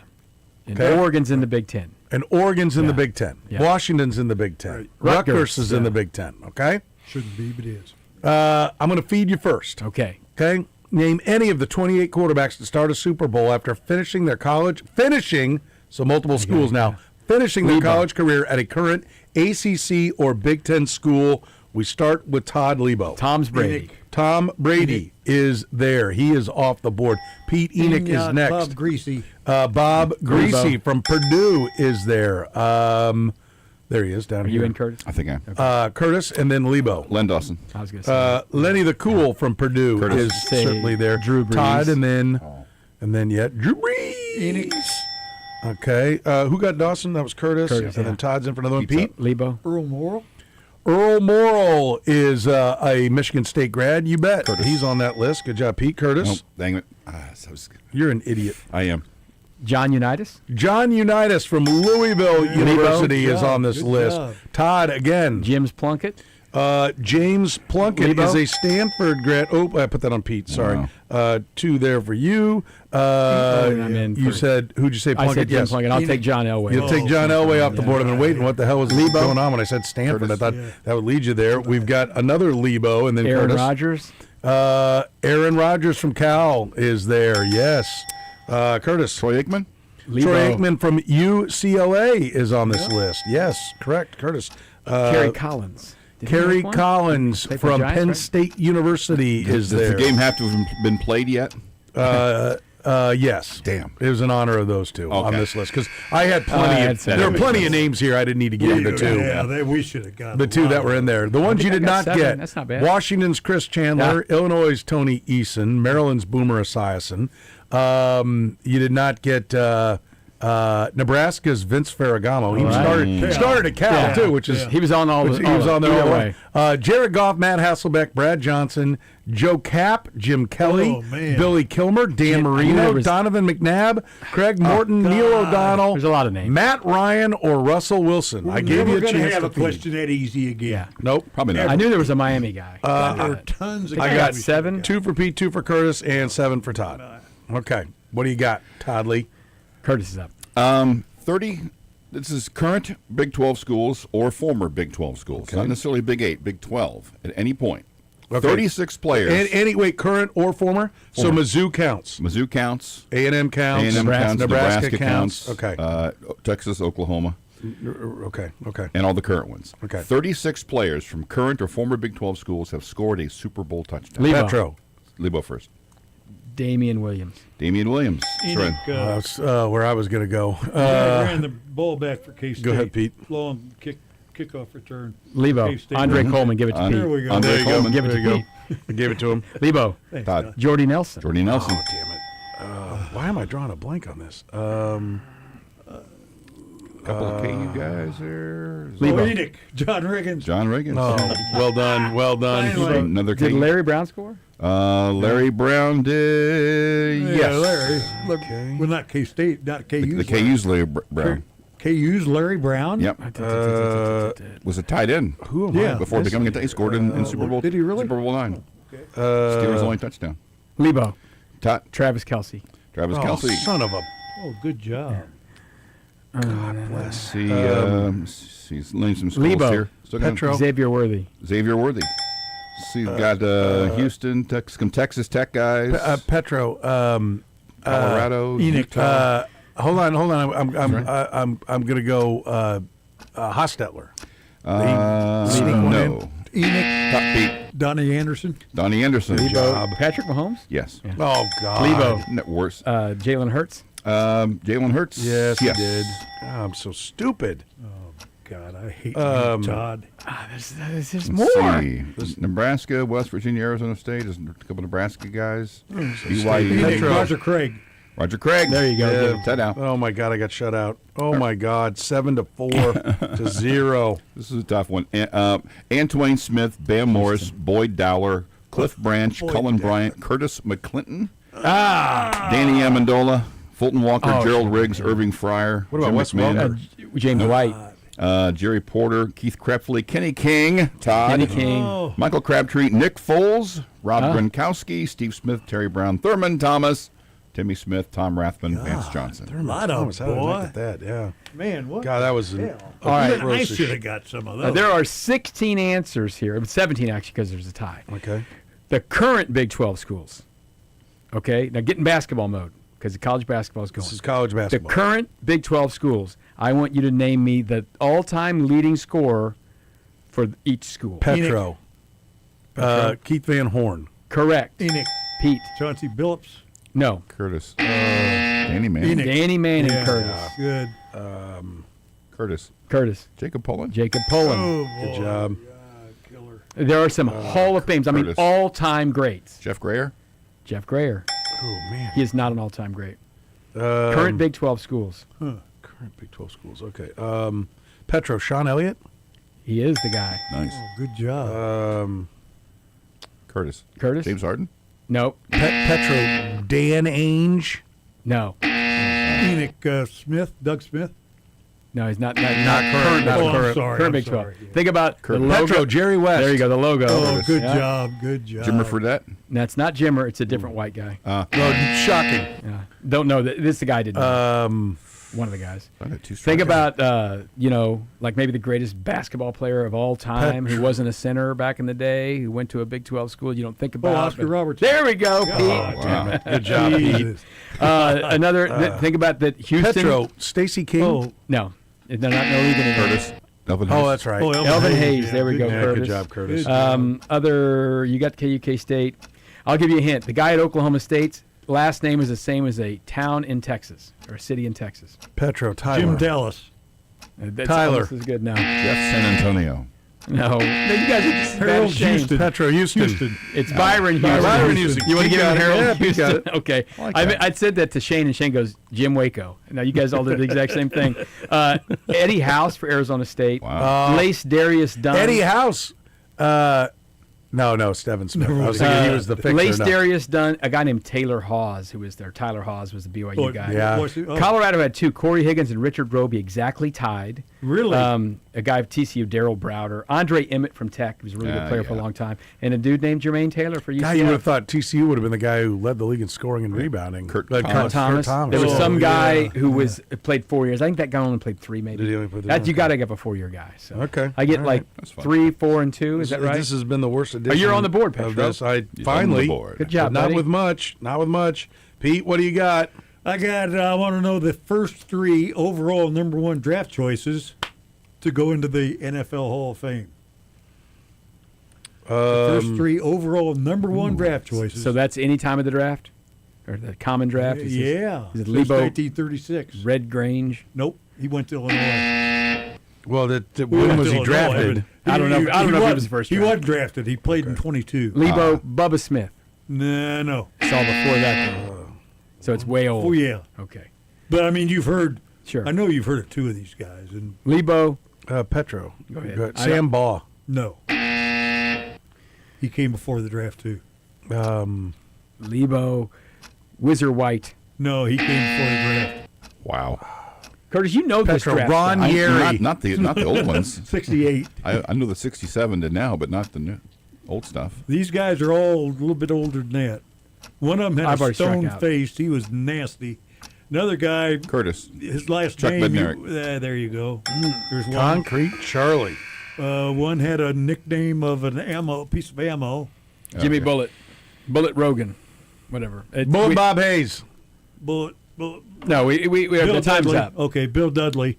Bill Dudley Bill and Bell. Charlie Trippy. Trippy. Charlie Trippy. Fell over. Okay. Chippy, man. There are 29 of these players.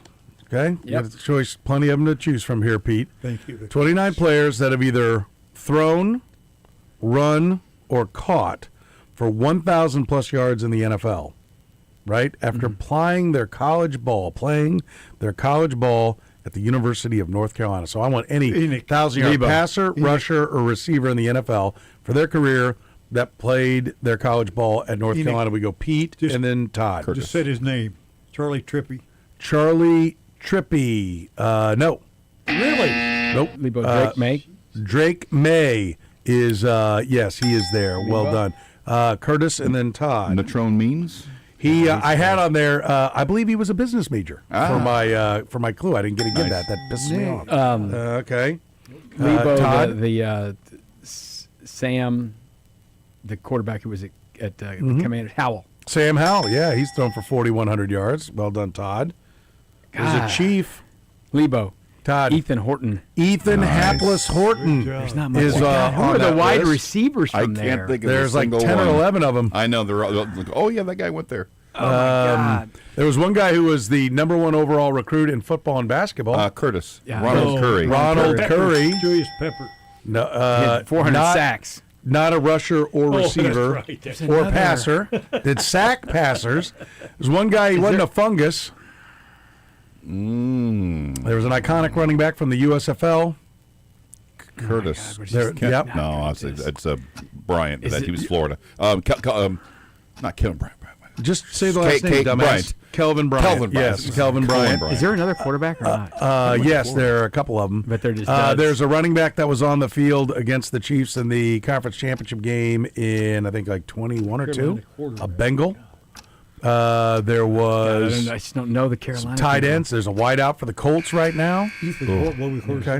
Who was it? Who? Giovanni Bernard was who was playing. my then. God, Horton. no idea where he went. De'Ami Brown, Michael Carter, Algie Crumpler, Josh Downs, Eric Ebron, Derek Fenner, William Henderson, Mac Hollins, Freddie Jones, Charlie Mac Justice, Hollins? Jonathan Linton, Greg Little, Justice. Don McCauley, Hakeem Nicks, Yeah. Fast Willie Parker, Ray Oh, he was Poole, Carolina? Ed Sutton, Brandon Tate, Mitchell Trubisky. That's a dude. Carolina guy. Loved him some Matt Nagy was my clue I didn't get to because I was trying to cross guys off for you. Ken Willard, Javonte Williams, this year's Cowboys, he at 1,200 yards. Carolina? And T.J. Yates. Oh, he's another That's the guy, quarterback. yeah. Postseason Charlie Trippy winner mixed for the up with Choo Texans. Choo Justice. All Just don't know a lot I of need something that I Carolina can get guys. about 14 on here. So let's give me something good, Curtis. This is quarterbacks. Most career wins as a starting quarterback without starting in a Super Bowl. Most career Lebo. win. Yeah, there. Petro. Todd. Dan Fouts. Dan Fouts. That was where I was going. Starting in the Super Bowl. Without starting a Lebo. Super Bowl. Petro. Oh, Todd. good. Philip Rivers. Philip Rivers. Steve Grogan. All the Chargers. Steve Grogan. How many? He didn't, guys? start, 23. he didn't start in the Super Bowl. No, he came in. He after came in, the but he season. didn't start. Wussed out. Didn't know part of it. Most career starts without getting a start. So, There's a Lebo. former chief, 2 former chiefs, 3 former chiefs. Petro. Lebo. Go ahead. Trent Green. Nope. I'll go Alex Smith. Alex Smith, 101. So that's about the bottom of the list. 100 starts. That's the highest number. Oh, that's the highest number. Well, actually, the 2 other guys have over 100, but of the ones you haven't named yet. Both of them played for the Chiefs. Most starts without. Lebo. Tony Romo. Tony Romo, yeah, yes, that's he good. has 80. A couple of current players, 2 or 3 current players, 3 or 4 current players. Lebo. Josh Allen. Josh there? Allen, 96 Did wins. Earl Morrall start in the Super Bowl? Yes, Yes, Super Bowl he did. 3. Let's see, is a Jag, a Raider, an Eagle, Lebo. a Bronco, and Mark Bear. Brunell. Mark Brunell. Good. Bengal. Lebo. a Bill. Jay Cutler. Jay he started. Cutler. Oh, he didn't start, did he? Nope. Rex Grossman. Let's see, a St. Louis Cardinal, Raven. Petro. Chief Hart. Jim Hart. Oh, good job, Soren. Here's the list: Derek Carr, Kirk Cousins, Randall Cunningham, Andy Dalton, Joe Ferguson, Roman Gabriel, Lamar Jackson, Dave Craig, Warren Moon. Those are the 2 over 100. Carson Palmer, Jake Plummer, Dak Prescott, Ryan Tannehill, and Vinny Testaverde. Okay, I like that. Vinny. Good Oh, question. okay, it should have been easy. Played forever. I know. Okay, listen up, Pete. Oh, bite I me. want know I'm you not to gonna- name Listen up, me Pete. I'm a about head to. coach for the Patriots franchise that did not coach his team in the Super Bowl. Petro. Petro. Pete Carroll. Pete Carroll. Petro. Curtis is in. Ron Meyer. Enoch. Ron Meyer. Okay. And Rod then Rust. Rod Rust 1 year, and then Mike Pete. Hollaback. Curtis. Yes. Curtis. Chuck Fairbanks. Chuck Fairbanks. Petro. Collier. Didn't they have Blanton Collier I coach don't- there? I don't, He I don't coached have a the call here. Browns. You should know one of these guys, though, Petro. I think Petro. this- McPherson. There you go. There you go. We're getting close. There's about 4 left here. Well, thanks for feeding us. Well, I mean, I gave you like 11. You're going to get them all. One guy's got a maybe. really famous kid. Oh, man. Who's a better coach than him. Edgar Bergen. No.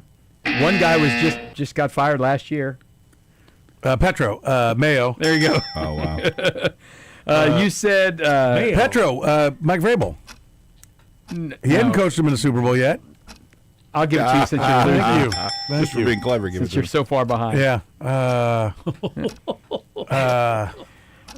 Greatest college coach in history. Curtis. His dad. Petro. Bud Saban. Wilkinson. Petro. I'll go Saban. Bud Wilkinson? Oh, Saban, you Saban. stupid ass. Yeah. I'm going to I take was a so point away locked for you into being mean, Wilkinson. Petro. There was a guy named John Mazur Major. and Ron Earhart. Saban. When I said Collier, I was thinking Earhart. Saban. Yeah. That's So what you I was got thinking. 9 of them, Lou I think. Saban. We got all So- right. Yeah. Yes, we did. All right, Pete. What do you got?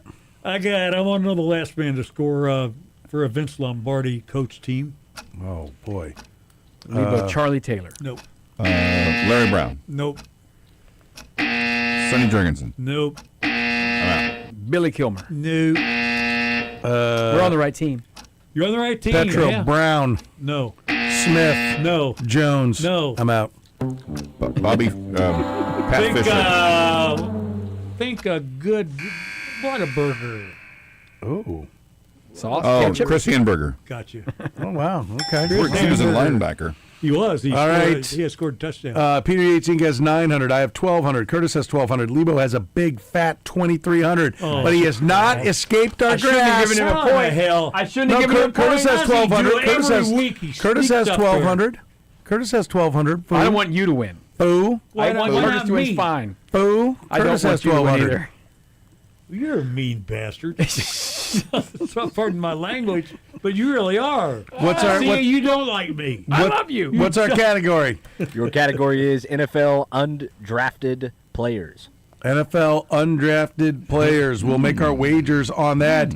If you give Kyle a final Chumps question, send it to Kyle at 810WHB.com. If we use it, you get a free oil change at Big O Tires, the team you trust. You can get in there right now.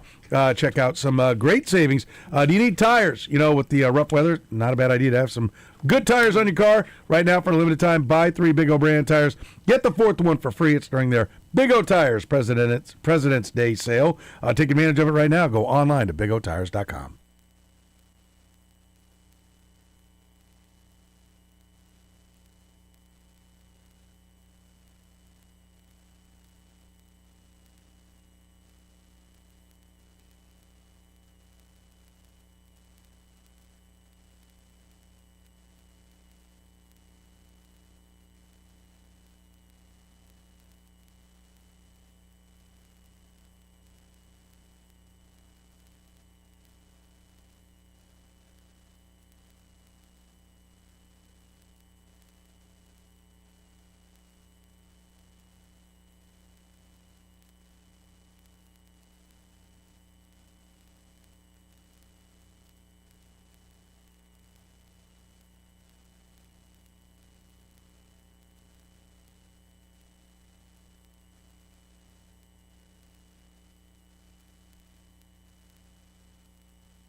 All right, the La Feta Delicatessen, end of the hour answer. How many starting quarterbacks have won a Super Bowl wearing either the number 10 or the number 14? 10 or None. 14. Going through the 2. Rolodex Probably there, seems not, like I don't somebody probably Somebody should 10. have. There was A lot of 10, wasn't 12s, right? Well, There's millions 9 of and 12s. 15 and 16. 11. Can't think of a 10. Lots of 7s. 8. 4. 10, there's Been no some 15s. Boy, 10 and 14 is a fairly. 14 was more common than it is today, but I'm going to say none. 1. That's it. 2. 2. Number 10, Eli Manning. Fran Tarkenton and Jimmy Garoppolo lost wearing number 10. 14, Brad Johnson. Craig Morton, Ken That didn't Anderson, count. Neil O'Donnell have lost. Have lost wearing it. Someone's gonna be a new this number. Sunday. You go in the annals. Yep. Make sure you pronounce that correctly. Next year, when he asks this question, the You want answer to will make be sure 3. that you take it in context, and Exactly. pronounce it correctly. Exactly. Somebody just sent me something about, like, they do the automatic, what do you call it, closed captioning or whatever? Yeah. Annals. Careful. Careful where you go after you say that. Yeah. Yep. The category was Why are you looking at me? undrafted NFL players. We're ready. All right, your question is, who is the only undrafted player to win NFL Defensive Player of the Year? Oh, I got this. That's easy. It is? Todd looks iffy. Curtis I'm looks going to iffy. lose. Chef's kiss if I can grab this one out of the fire with the horrible. It Performance was that I had. tainted. You It shouldn't is have gotten not the tainted. one. It is not. You shut your filthy mouth. All right. We start with Peter Yates Enoch. He had Z. 900. What did you answer? Didn't bet a dime, and I don't. You know, have a I asked you clue. for your answer every time, and you go, "Here's what I bet." Okay, well then, What's your answer first? So My there's some answer drama. my answer is the same as what I bet. I don't know. Don't know. That's incorrect. What'd you bet, Pete? I bet 0. I thought you didn't know. I That don't was the have a same. clue. Well, I had some thoughts. Pete but finishes with 900. Let's go to Curtis since he looked quizzical. James Harrison. Oh, you son of a biscuit. I'm going to come in third place. I've got James Harrison as well. I bet it all. What'd you bet, Curtis? All. All of it. So Curtis and I are at 2,400. I can't. You looked like you weren't going to get it. I was thinking. Did it come in late? Come in late? or No, something? I was typing. That was my face as I was typing it. I just wasn't certain. What'd you? James go with? Harrison. close No, that. You got? No, you did not. What'd you write down? Richard Dent. Richard Dent. No, it's not Richard Dent. That's a dumb answer. Is what that is. How much you bet, Todd? 101. 101, giving you 21.99. So Curtis making you wins. third Good place. job, No, Curtis. it's a tie. Curtis won. High five. Co-champs. Yeah. No, Curtis won. I'm just winning everything today. Curtis won. And Curtis. Curtis didn't have any tainted answers. are winners. Well, I don't even remember what answer of mine was supposedly tainted. Mike Vrabel hadn't coached in the Super Bowl, but you didn't allow the Sam Darnold what he wanted to say about USC, and he was going to say that because you said on the big Pac-12 quarterbacks. He was going to say it. I was going to say it. You said the Super Bowl has to happen. It's okay if you can sleep at night. I specified. He asked, and I specified. No one asked on yours, so we went with the letter of your question. You fickle little sour beer Now man. this is poor sportsmanship. Fickle, I said, by the way.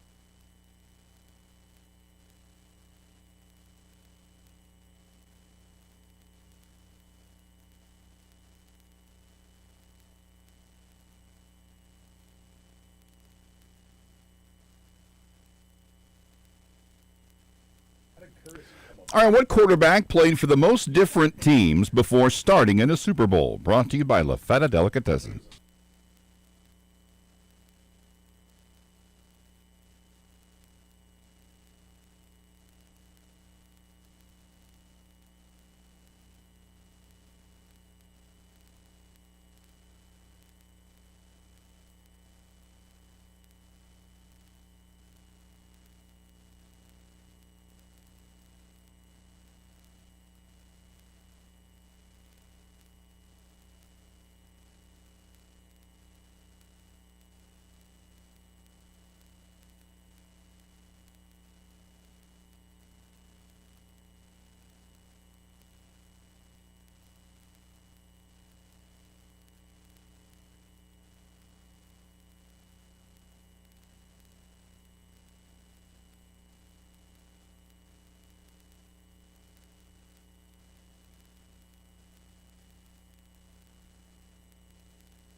It is the program here on Sports Radio 810 WHB. Are we this far into the...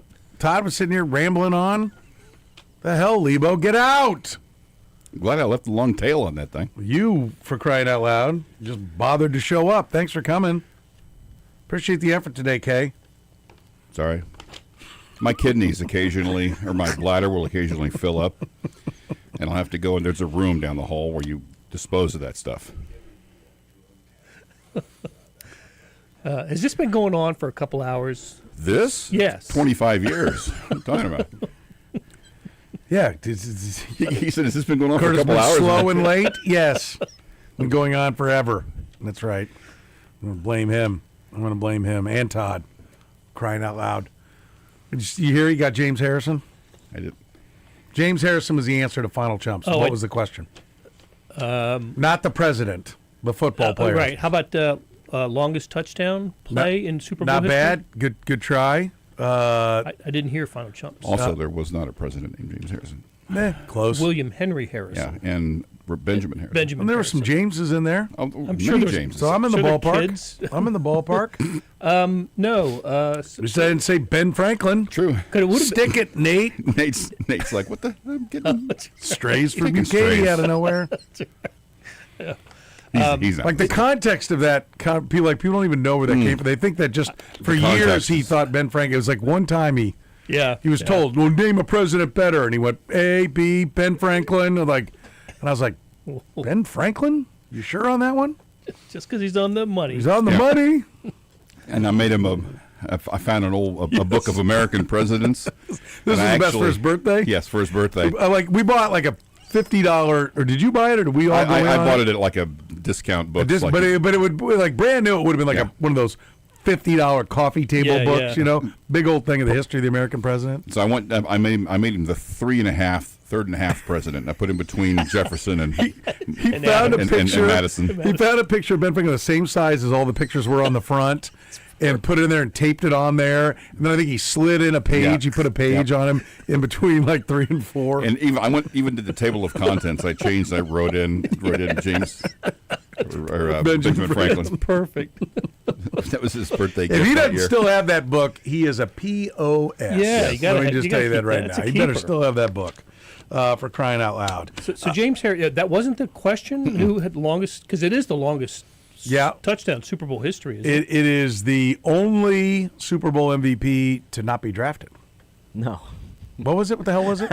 Only defensive player of the year. Well, whatever. That was in the ballpark. only I knew it was under- James. yeah. When you said not drafted in defense, I'm like, James Harrison. He's the only Maybe he did something great. president He's the not to be answer. drafted. That's right. He was the only Super Bowl MVP not to be president. By the way, we do have the opportunity to have happen. Speaking of presidents and speaking of Super Bowls, if the right team wins, we'll add another school that has the combination of Super Bowl champion and president.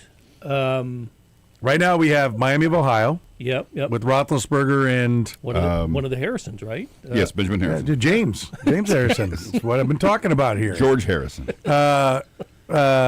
Navy with Staubach and many presidents. Michigan with Ford and Brady. Who's the fourth one that we already have? Sanford?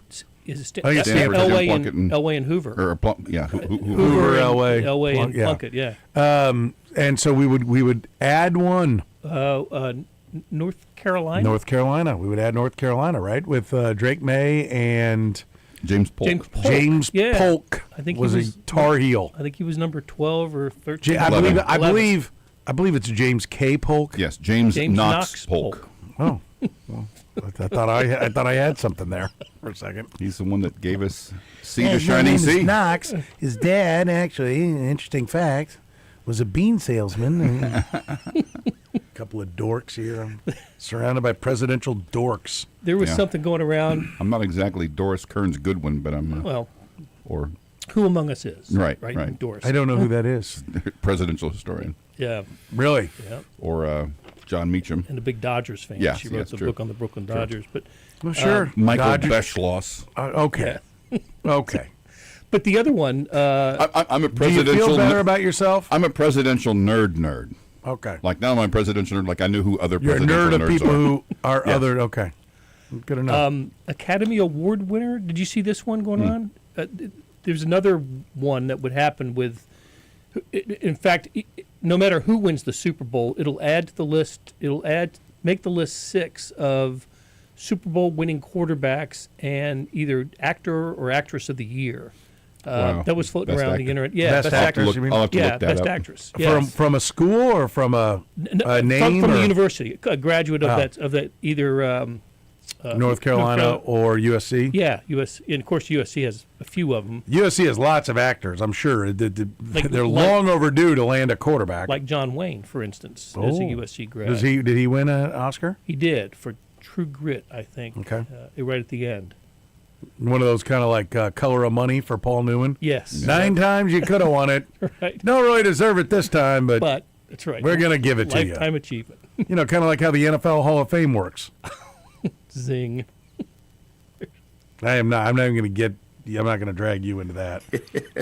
Thank you. Looking forward to the next hour, I would suspect. It'll be a prominent topic. We're going to start there. We'll see if we get to anything else.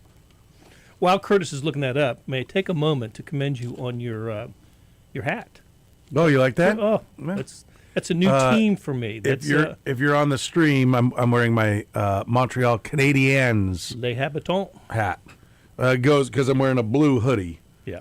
I could have usually with this I'll wear Notre Dame. I got a couple of Notre Dame hats, so it's the blue and the gold. Yeah. I have my St. Thomas Aquinas the Spirits, the St. Thomas Aquinas dance team hoodie on, and it's dark blue with gold and white. But I thought blue's good enough. Yeah. I chose Canadians over the Jets.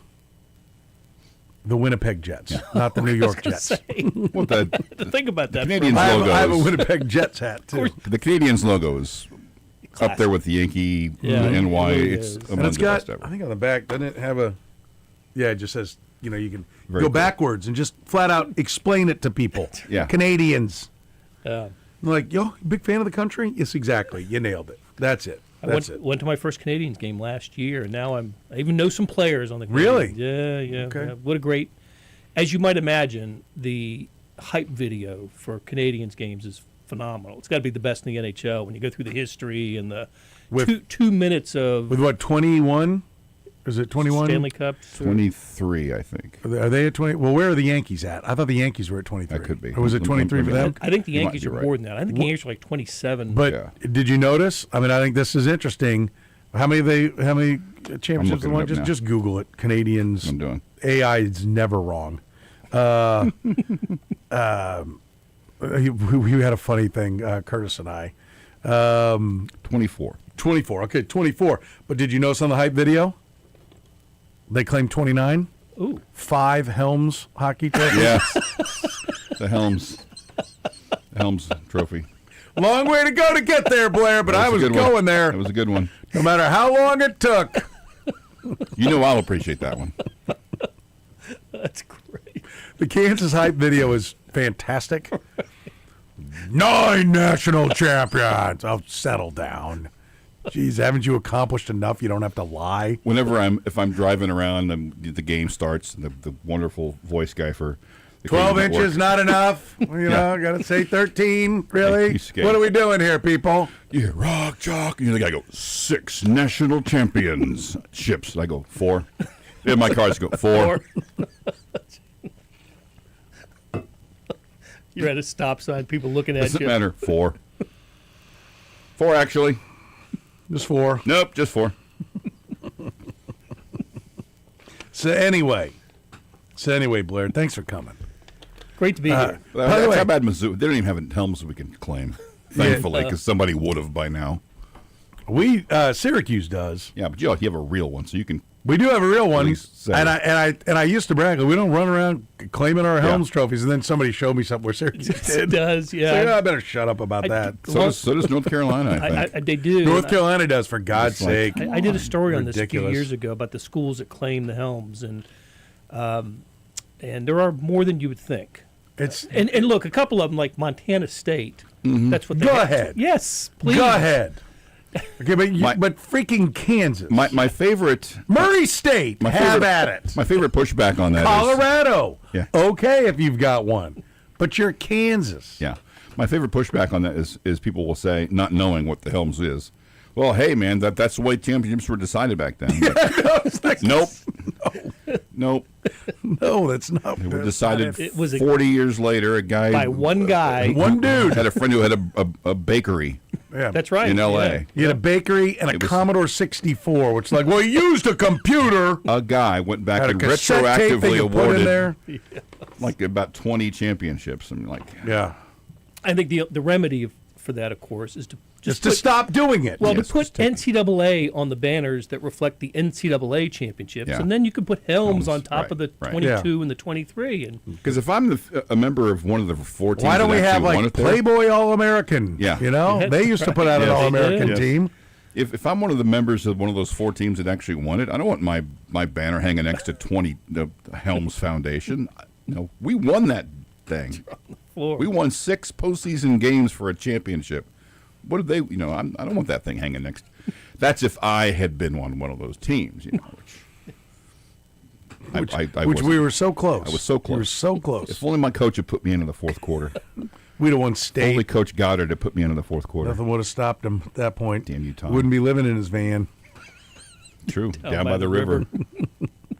Actually, I was thinking of Uncle Rico. Oh yeah, Rico. Yeah. Oh yeah. And I could shoot a Napoleon basketball Dynamite. over those mountains. Coach had put me in. No question in my mind. Vote Pedro. All right, Blair. I asked for sound. Do I have my sound? Jerome Tang, did you hear? Post game from Yes. West Virginia, right? I think this is interesting because I actually think there's a lot of truth in what he's saying, but I don't know that's the right time to say it, right? But this is Jerome Tang after yet another defeat. He said the NCAA is making it hard to figure out how to build a team. As the head coach of this program, the CEO of it, to put together a team and build a program that will be on that level year in and year out. And I ain't figured that out yet because they keep changing the rules on me, right? Like once they get the rules set, right, like then I can have a consistent plan because there are 3 guys that should be on my roster right now that are not on my roster because the rules changed, okay? And and that's not even the guys who are injured, okay? So if they will give me consistent rules, then I know how to move forward and operate. And now we'll figure it out because I got a staff that we're relentless. We don't stop, and so if we can bring G League players in, I want to do it. I want to find a judge in Kansas that's going that's a K-State judge that's going to give us that's what they're doing elsewhere. No matter whatever they're going to allow us to do, I want to do, or stop everybody from doing it, and let's all proceed the same way, and so, but I just give me some consistent rules and we're going to get it done, but we're going to figure this thing out.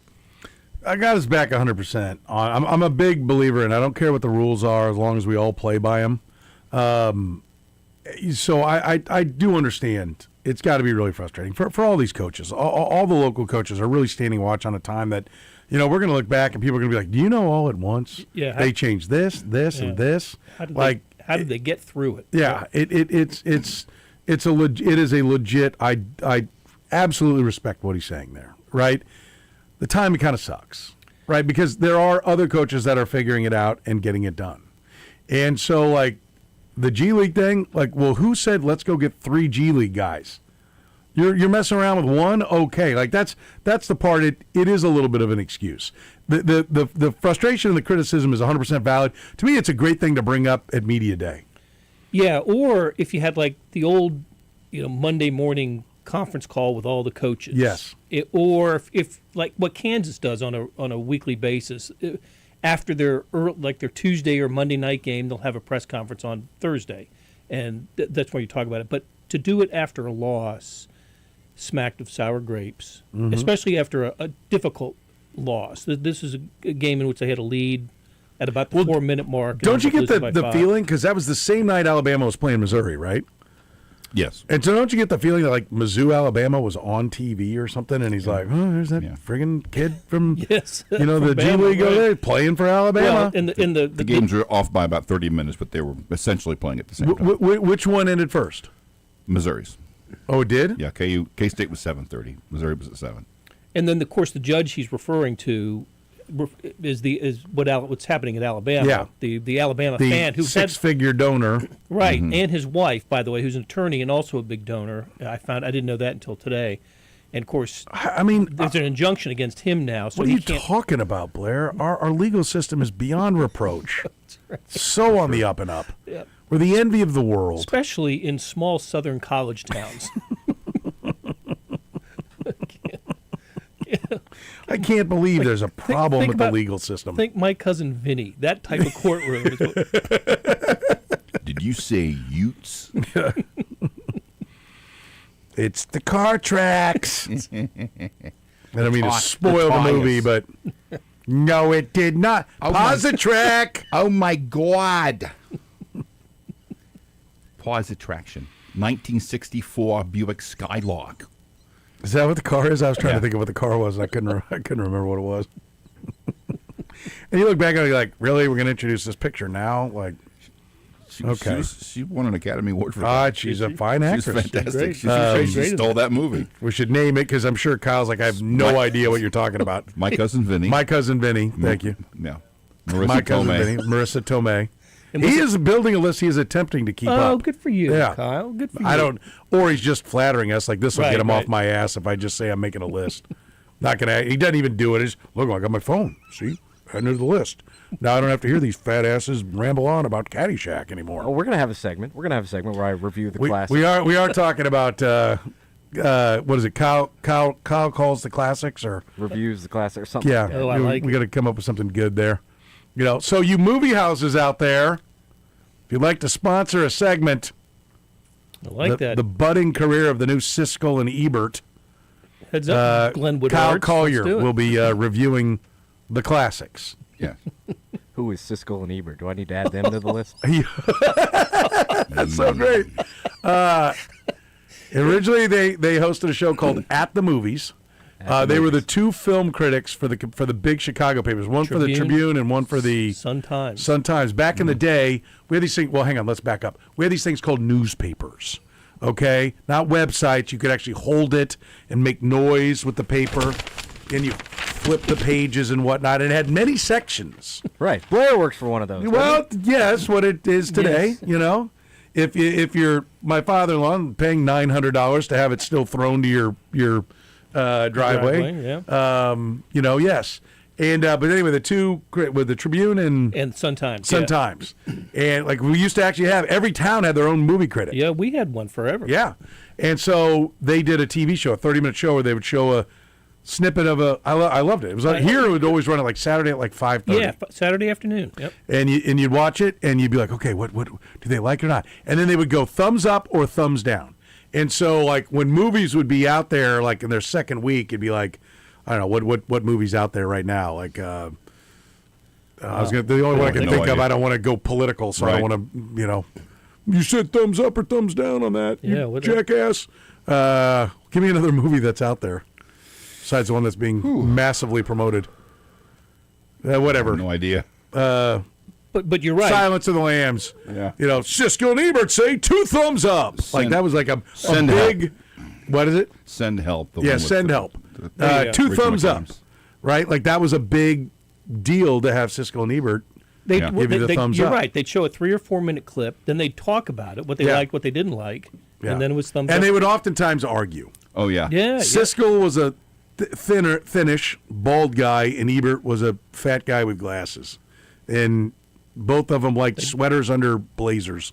Yeah, and there were all and they kinds sat of, in like the balcony of a theater. Yeah. Was like where they were sitting to do the reviews. And there was all kinds of show was fantastic, like off camera or off off the side moments with them back and forth, just taking shots. Well, they were not buddies. No, they were competitors, like what newspapers used to be. They were competitors against each other. But they would do this show together, and then they would go on like the Carson Show. That was like the precursor to.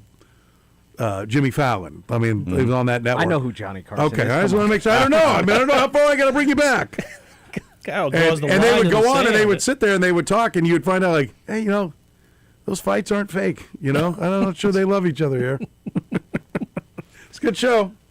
But yeah, so Kyle, At the Movies. We're bringing back At the Movies, and then they got smart, bought the show themselves, and just called it Siskel and Ebert. Yeah. Yep. And I don't know how Cisco got in front. Usually you go alpha, but, don't you? I wonder if he was more prominent in the market at the time or something. I wonder. Whoever had more Yeah, a subscribers. little juice. Yeah, maybe a little more juice. I like that. Like how it is. Anyway, so Jerome Tang 5 minutes ago, 10 minutes ago talked about it. But yeah, he's right. But I think if you're a K-State fan, you don't want to hear that right now because you're like, well, other guys are figuring this thing out, man. Yeah, that was what I was going to say. When he said it, I was nodding my head and agreeing. He's exactly right. And then I was reading Kansas State fan reaction to it, and they were not happy. No, they did not like it. They did not want to hear it. Yeah, like I said, I'll defend him. He's absolutely right in what he's saying. This was not the time to say it. Right. I agree. It's when Fred Hoiberg has got Nebraska undefeated, number 5 in the country, or now one loss as they took Nebraska to the final second, or took Michigan to the final seconds before finally taking their first loss. Like people don't want to hear that. Like, they got Nebraska. Nebraska figured it out. Yeah. What are we doing here? So. And it's a tough year in the Big 12. There's so many good teams. Are there, or are there 6 really good ones? Well, that's to me that's a lot. 6 out of what? 24. How many? They've got 6 teams that the last time I looked at bracketology, they had a 1, a 2, 2 3s, and 2 4s, and then a 9 with Central Florida. That's it. So seven of the 16. Yeah. But it is top heavy, and I'm convinced Arizona is either 1 or 1A in the country, especially after watching them withstand BYU on Monday night. That was a great comeback by BYU at home, and Arizona still ended up winning and staying undefeated. I think Houston's great. And do we love Arizona now, or are they going to run out of steam? Because they do not, and Gary Parrish talked about this, they're not much for the threes. No, yes, that's right. They're different that way. They don't rely on that as much as others. But that's what fueled BYU's comeback against them the other night. And I was so impressed. It's the first time I've watched them like from start to finish this year, and I was really impressed with them. And I think it's a national championship quality team. But how many times have we said that about Arizona over the years? Also, right? They've been number 1 seeds a lot and haven't been able to get to the Has Final Tommy Four. Lloyd had a big disappointment? I know Sean Miller was always taking his hat and Luke. placing it below him so he could Luke relieve himself in it on his, on the way to. Lute Olson, after his national championship, had a few of those too. But Lute Olson, you know what Lute Olson's best accomplishment is? After his national championship? After his national championship is he did not let even a year go by. And maybe it was like a year to the day. And he went ahead and exited stage right as a 2 seed to take Syracuse off the schneid. Like Indiana was the only 3 to lose, and they had to carry that for like 5, 6, 7 years or something. Yeah. Then Syracuse dumps to Richmond. We're the first ever 2 seed to lose. And Arizona said, oh, well, hold my beer. Yeah. We'll join that club. And it was Santa Clara that did it. Nobody will ever remember anybody who played for the Richmond team. In Arizona's defense, at least Steve Nash. Steve Nash played for the team that was the 15 seed that beat them. So an NBA Hall of Famer. That was 4 years before his title. Back-to-back MVP winner. Like that was a little more acceptable than Shecky and Stewie and Squeege and whoever was playing for Richmond. So that's your Arizona magic moment. Oh, I was at one shining moment. Where was I? Was at not Sutter's Mill. I was at. I remember the bar. I remember what was going on, and I was like, "Oh my God, thank you! Get us off the schneid." Yeah, I was in school. I could not. And every time a 2 goes down, I'm like, "Come on, come on, let's make this a common thing." Well, Duke. Well. We got 2 in one day. One of my great days ever. Oh yeah, Duke. Mizzou. Not that Mizzou lost, but when they lost, they were a 2. Yeah. They lost to Norfolk, and Duke's like, "Hey, coming with you." Yeah. That night, Duke lost. That was my one shining I'm moment. like, good. Screw Coach K. He's done it too. That was my one shining moment because it got Mizzou out of the lead on SportsCenter. I was like, oh, That's good. Right. That happened in the afternoon. Happened that evening. Duke happened. We were at it was in the afternoon. We were at the Old Layton's for our watch party. Yeah. KU was playing Detroit, I think. Yeah. And they were blowing them Omaha. out, and I'm like, only thing I'm watching is Duke. Come on, come on, Lehigh or Mercer. It was Lehigh. It was. Lehigh? I think it was Whoever Lehigh because they also had a great player. They McCollum. had C.J. McCollum. I was like, come on. Oh, yes, Duke's going to lead. Thank you. Also today, Missouri. Cool. After the break. Missouri. All right, now let's go to the NFL. Yes. Mel Kiper joins us to talk about the draft. Mizzou. That's usually how it happens on the opening night of. We got 5 minutes of the NCAA tournament, and here comes Mel. Mel, let's go over your top 5 guards. Their eight-man round table. Yeah. We'll take a break. More with Blair Kirkhoff. He's brought to you by our friends at Art and Frame Warehouse. FrameKC.com is where you can find them online. They're the best. Experts in framing sports memorabilia. They do it better than anybody in the city. They do framing better than anybody. They buy in bulk. That's how they can offer you gallery quality at warehouse prices. Every item they frame comes with a lifetime guarantee. They'll even deliver and install it as well. What are you waiting for? Get to Art and Frame Warehouse. 92nd and Metcalf, online at FrameKC.com.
All right, the La Feta Delicatessen, end of the hour answer. What quarterback played the most for the most different teams before starting in a Super Bowl? Sam Darnold. I know this. For his 5th team. Let's give Blair a shot. Ask it because I was talking to Blair. What quarterback played for the most different teams before starting in a Super Bowl, counting with the team he went to the Super Bowl with? I know this because Darnold's Trent Green brought it up. If you listen to Trent Green, which you should, every Monday, he brought it up. So I should be thinking about a quarterback in that sort of Trent Green No, Trent era? just brought up the fact that the guy, he said, well, if,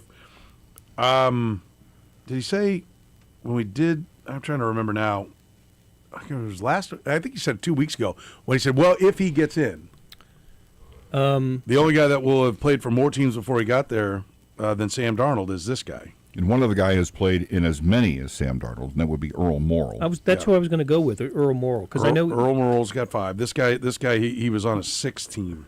Morrall played for the 49ers, Steelers, Lions, Giants, and then the Colts. I don't want to say some of the. I've got some other. Let me ask you this. Chumps questions. I've already. This would be a big hint. Mm-hmm. Did he win? No. Okay. And no. Yeah, I don't know. I was guy. Yeah, no. He definitely did not win. Who was the Giants quarterback that lost to the Ravens? That was Kerry Collins. Kerry Collins. It's not him. No, this guy lost bigger than that. Oh. It's the second biggest or third biggest loss? Oh, no. No, they didn't lose this poorly. They lost. Somebody won their second straight Super Bowl by beating his team. Yeah, I'm sorry. I was thinking Stan Humphries, but it's not. I always get him and this guy right in that same era as Stan Humphries. Second straight. At one point, he was considered very brittle. Like you always like, oh, he's pretty good, but God, he always gets hurt. And give him all the Colts. Don't give him the last one. Cardinals, Rams, Oilers, and then ta-da. Oh, come on! Don't give me every hint in the world. And he was a dirty bird. If Gary Anderson had. The Vikings. No. If Gary Anderson hadn't kicked that field goal, he would not have. This guy would not have started the Super Bowl. Gary Anderson didn't miss. No, that's right. So the Chandelier was Chris Chandler. Chris Chandler. Yeah. Yes, thanks. Chris Chandelier when he was always getting hurt. So, go down those teams again. He played for.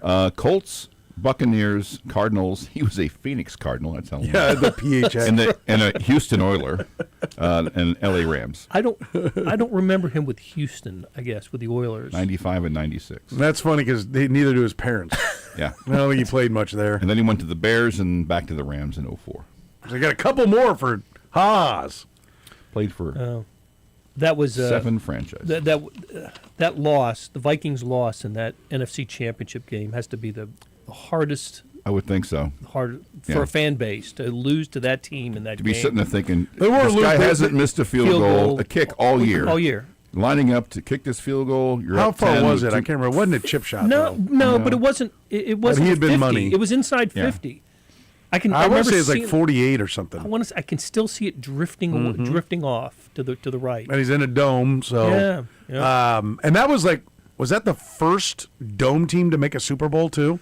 Was like we'd never had a dome team in a Super Bowl, and we got 2 going to. We're like, well, we're going to get one now, but it was. You're right. The Vikings were 15-1, and that was a killer. But the Falcons were 14-2. They were. They were legit. Legit. Yeah. But the Broncos beat the hell out of them in the Super Bowl. Mm-hmm.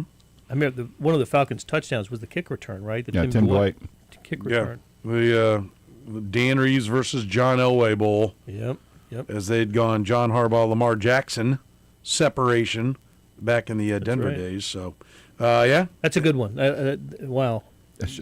Compliments of Shane Summers. Yep. Good one. Well, and Trent Green, who talked about it. Yeah. If you'd listened to Trent, I didn't know that. Okay. Can we give some credit to the? We can.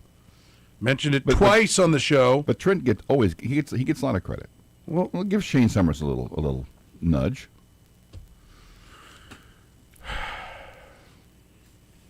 Let's give Shane a little nudge every once in a while. That's all anyone does around here. Oh, Shane. Shane's so great. Who is Shane? Shane does such a good job. He had this show back in the. When was 70s. the last time Shane hooked us up with a beverage run? True story. Yeah, been a little while. Copped out last time. Well, last time we tried. He's like, I'm in Orlando. And we're like, So? all right, we'll give you a little more time. And Your point? You've got friends. Call them. make it happen. You know? Are you a doer or not? he comes down the hall. Like, what the hell? He can hear it from the bathroom. Well, it is that time. Yeah. Like, you know. Oh, look. Hey, Shane. Oh, how do you know it's me? It's 4:30, man. You know. By the way, he missed from 38. 38. Oof. Okay. There you go. Extra point today. Speaking of missing, the Missouri Tigers. Dynamite transition there. Man. Missing everything. Yes, from Field goals, 3-pointers, free throws. whatever line you put them behind, Yeah. they were missing. If they threw a ball at a hoop, it probably missed. I did hear your stat this week about that. Isn't that crazy? For only team this year to miss like that, and only a handful have First ever done SEC team in 14 years have those percentages to be below 40% from the field, below 20% from three, and below 35% from the line.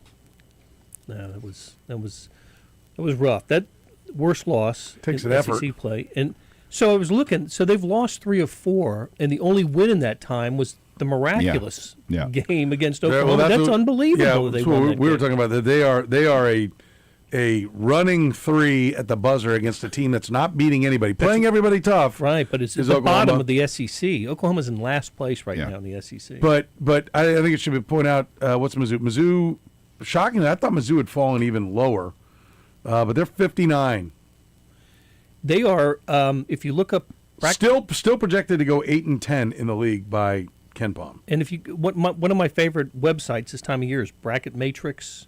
With the compilation of 100 different brackets, bracketology. They're the first. Oh, do we need 100 in there? What are we down to?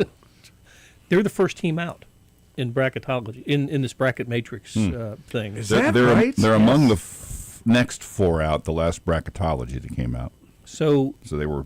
So they're not getting crushed by losing to better teams, but the way they're playing now, do you trust them to beat a similar team? I don't know. I don't last trust couple them weeks, to do anything in any given night, no matter what they've done the night before. There's just no reason to. What did they catch Florida and Kentucky at the exact right time? Could have been. Is that what I think they're. I'm like, listen. You look at. I don't know what the problem is, right? Because, man, you look at Stone. You're like, well, that guy can go. Like when he's coming, you're like, that guy can play. The Barrett new played point well. guard. Yeah. You're like, okay, look at this guy. He plays comes too down. many guys. He played all 12 guys against Oklahoma in a game that was down the stretch. He played all 12 guys the other night, but part of that was that they were getting blown out. So there's no reason to have 12 guys play. Well, yeah, that's what I can't figure out. Like, I don't think he's figured out what they. I mean, Mark Mitchell's an NBA body, and I think he'll get some time in the league. Yep. He's embraced what he can do on this team, and you know, I know he shot the 3, but for the most part, he's working down on the blocks. They've got a 7-foot center. I mean, yeah. What's I don't understand why this doesn't come together better. They just don't. They don't seem to run anything on offense, and they don't see They're so much better. They seem to be better when Barrett's out there. Anthony Robinson. Well, he looked like he was a guy who was going to be maybe a he was going to be the guy. second time He was going to run the team this year, but he can't keep from turning the ball over, No, he's or doing things that aren't even like in the scorebook. You just go, what the heck was that supposed to be? He's regressed. Yeah, it is. But he still puts him out there. He being Dennis Gates. Still has faith in him. He looks a lot like his mentor. I mean, these Mizzou teams look a lot like Florida State under Leonard Hamilton. Yeah. Like a lot of length. Usually there's a lot of length. This team's not quite as lanky as, but they're always, the bench is always 3 7-footers that can't chew gum. Right. That look great getting off the bus. Right. You know, but I mean, for years, like the 2 longest teams in college basketball were always Syracuse and Florida State. Yeah. Syracuse because we're recruiting to a zone, right? That's what we were doing. Long arms, yep. Right? And Florida State just because there was like a Napoleonic complex of liking size around. I don't know what it was, but like I think there are good pieces. I mean, and it's not to say that Gates can't coach. It's not the case. He has, but he has not to this point brought this one together. You hit on it just a moment ago, and it's got me wondering they are playing a lot of guys, and the substitution patterns don't always make sense to me. And compare that to what's happening at KU right now, where Self is playing very few guys. You know, Blair, they have 11 guys averaging double-digit minutes at Missouri. 11. Too much. Too Like, much. Gosh, I wonder why they can't get any cohesiveness. I mean, what is like? Do you not have the analytics? I mean, don't you? Everybody's got these are the rotations that the combinations that work. You splash that around in the non-con, Yeah. and you see what it is, and then you weed out the stuff that is a bad combination, and let's go. And of course, they had a little bit of a different hand because of the getting Pierce and Stone back, you know, for the conference. But that looked like it was going to take off, and usually you get better once you come together. It seems like they came back, and right away it's like, okay, I was impressed. I'm like, usually this is a screw house when you bring guys back. You don't know what to do. Yep. They won immediately, and then now don't know what to do with them. Yeah, that was the Florida and Kentucky wins. Yeah. That's when that happened. And they're 8 games now into their conference, and they seem lost in terms of a rotation. And who should be on the floor at the end of games? I don't, you know, they haven't figured that out yet. So it's an adventure watching Mizzou. You never know what you're going to get. It's an adventure, a choose your own adventure book. How will it end? How will they Mizzou this time? Well, Saturday it better end with a win.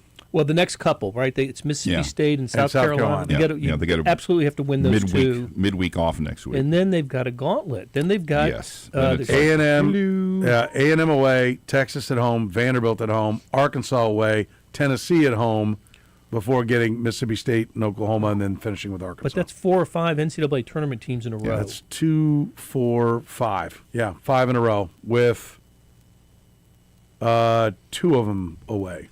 So if you win these next 2, you can go 2 and 3 in those 5, and feel, I think, pretty good about where you are. I feel like the Georgia game was a big. That was a swing. Because they were. If you get that game, you're like, well, we don't lose at home. Right, right. Against a good team. And that took some shine off the hadn't lost at home. I think up 7 ding their with 5 confidence. to go or something like that. Yeah. That was the one, and then couldn't buy a bucket down the stretch. Which is frequent.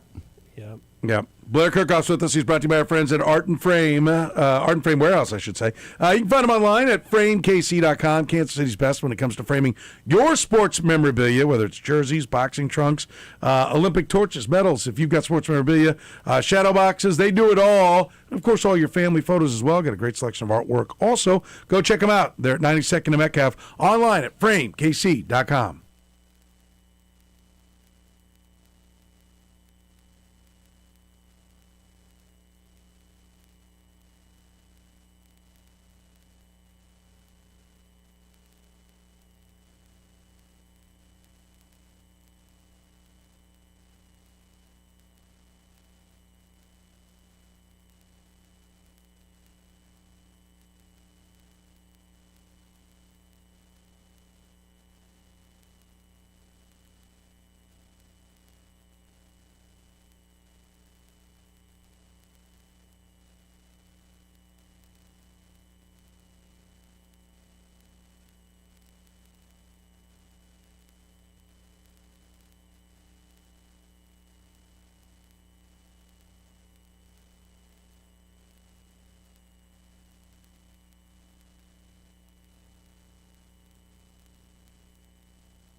Blair Kirchhoff is with us, brought to you by our friends at Art and Frame Warehouse. FrameKC.com, mention 810. There are discounts to be had. They're at 92nd and Metcalf. Online at FrameKC.com. Happy to deliver and install lifetime guarantee on all their work. The best when it comes to framing. Blair, the Jayhawks, this Darren Peterson thing, are we ever going to get off and running? And I don't know. It's they're managing it now, right? Playing well, and I got to think that if there was one game that he really wanted to be ready for, it's this one, right? Just because of the matchup with the other fresh 1 and 2 in the draft is. When was last time we had one of those at Allen Fieldhouse, if ever? If it turns out they, I guess it would have had to have been what, a Wiggins year or a Manning year? Yeah, who would have been 2? I mean, what opponent in Wiggins' year when he was late in the year? You had 1-2 with Embiid, Wiggins, Embiid, right? And then Embiid right. got hurt and he slid. But no, it's got great national attention on this game, and really, College Game Day's there. Oh, it's going to be a game day thing. Yeah, ESPN will be doing College Game Day there beforehand. So big doings. Yeah. In fact, I believe, have we confirmed it? Kyle, we'll have Jay Williams tomorrow. That's right. Nice. 4:45. Yep. Very nice. On the 4 o'clock hour, Jay Williams will be here. We'll promote a little College Game Day for you. There you go. For you Hawk fans and for the BYU fans. Are there any Cougs here in town? Yep. So he's got the twisted ankle, and I guess it's maybe still a little swollen. I don't know, but I think he'll play, and he'll score because when he plays, he scores. I saw the stat. He's played 270 minutes. He's got 220 points or something like that. It's ridiculous. His points per minute have to be 272 minutes for a total of 216 points. That's pretty good. It's nice production. That works. Let's see what that is. The 272 divided by. Whoops, I did it the wrong way. The other way around. How many I said? 216. 216 divided points, by 272 minutes. 0.8 points a minute. That's pretty good. I mean, he's not far from a point a minute. Pick somebody else. It's just 32 points every 40 minutes. It's no big deal. Pick somebody like let's check Mitchell. Okay. Another real good player. Yeah, good player. All conference caliber. That puts it up. So write down 0.794, Curtis. That's where we're at. With Peterson, Mitchell is scrolling. He is 673 minutes. Notice he's played quite a bit more. 673 minutes, and he has 365 points. So that's 673. 0.54. A little bit of a difference. A little different. A little different. Like almost 0.3 of a point more, like 60% more. Yeah, productive. It's not easy, but he makes it look easy. The glide to the basket and the mid-range jumper. So much about his game. It's fun to watch. You just wish he was 100% all the time, and he's not. So it's going to be a tough game, especially with BYU coming off an emotional loss. Kansas is trying to keep it rolling, and they've got a gauntlet coming up. I think Texas Tech on Monday night, and they still have to play Arizona twice. They're not going to win the league because the West Virginia and Central Florida losses are going to haunt them.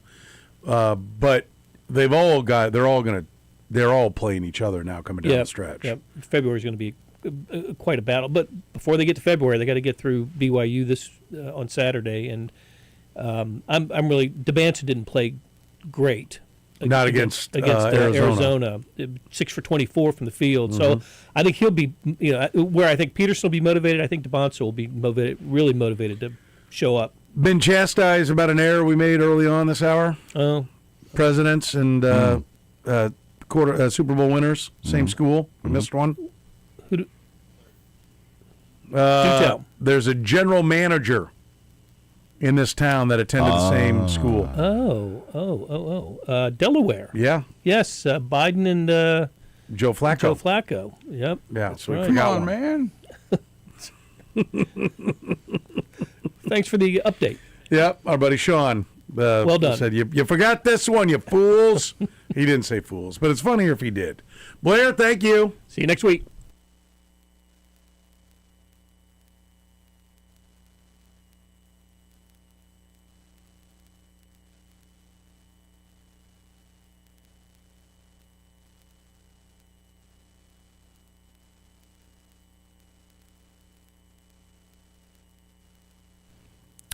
All right, who was the first player to rush for 100 yards in a Super Bowl?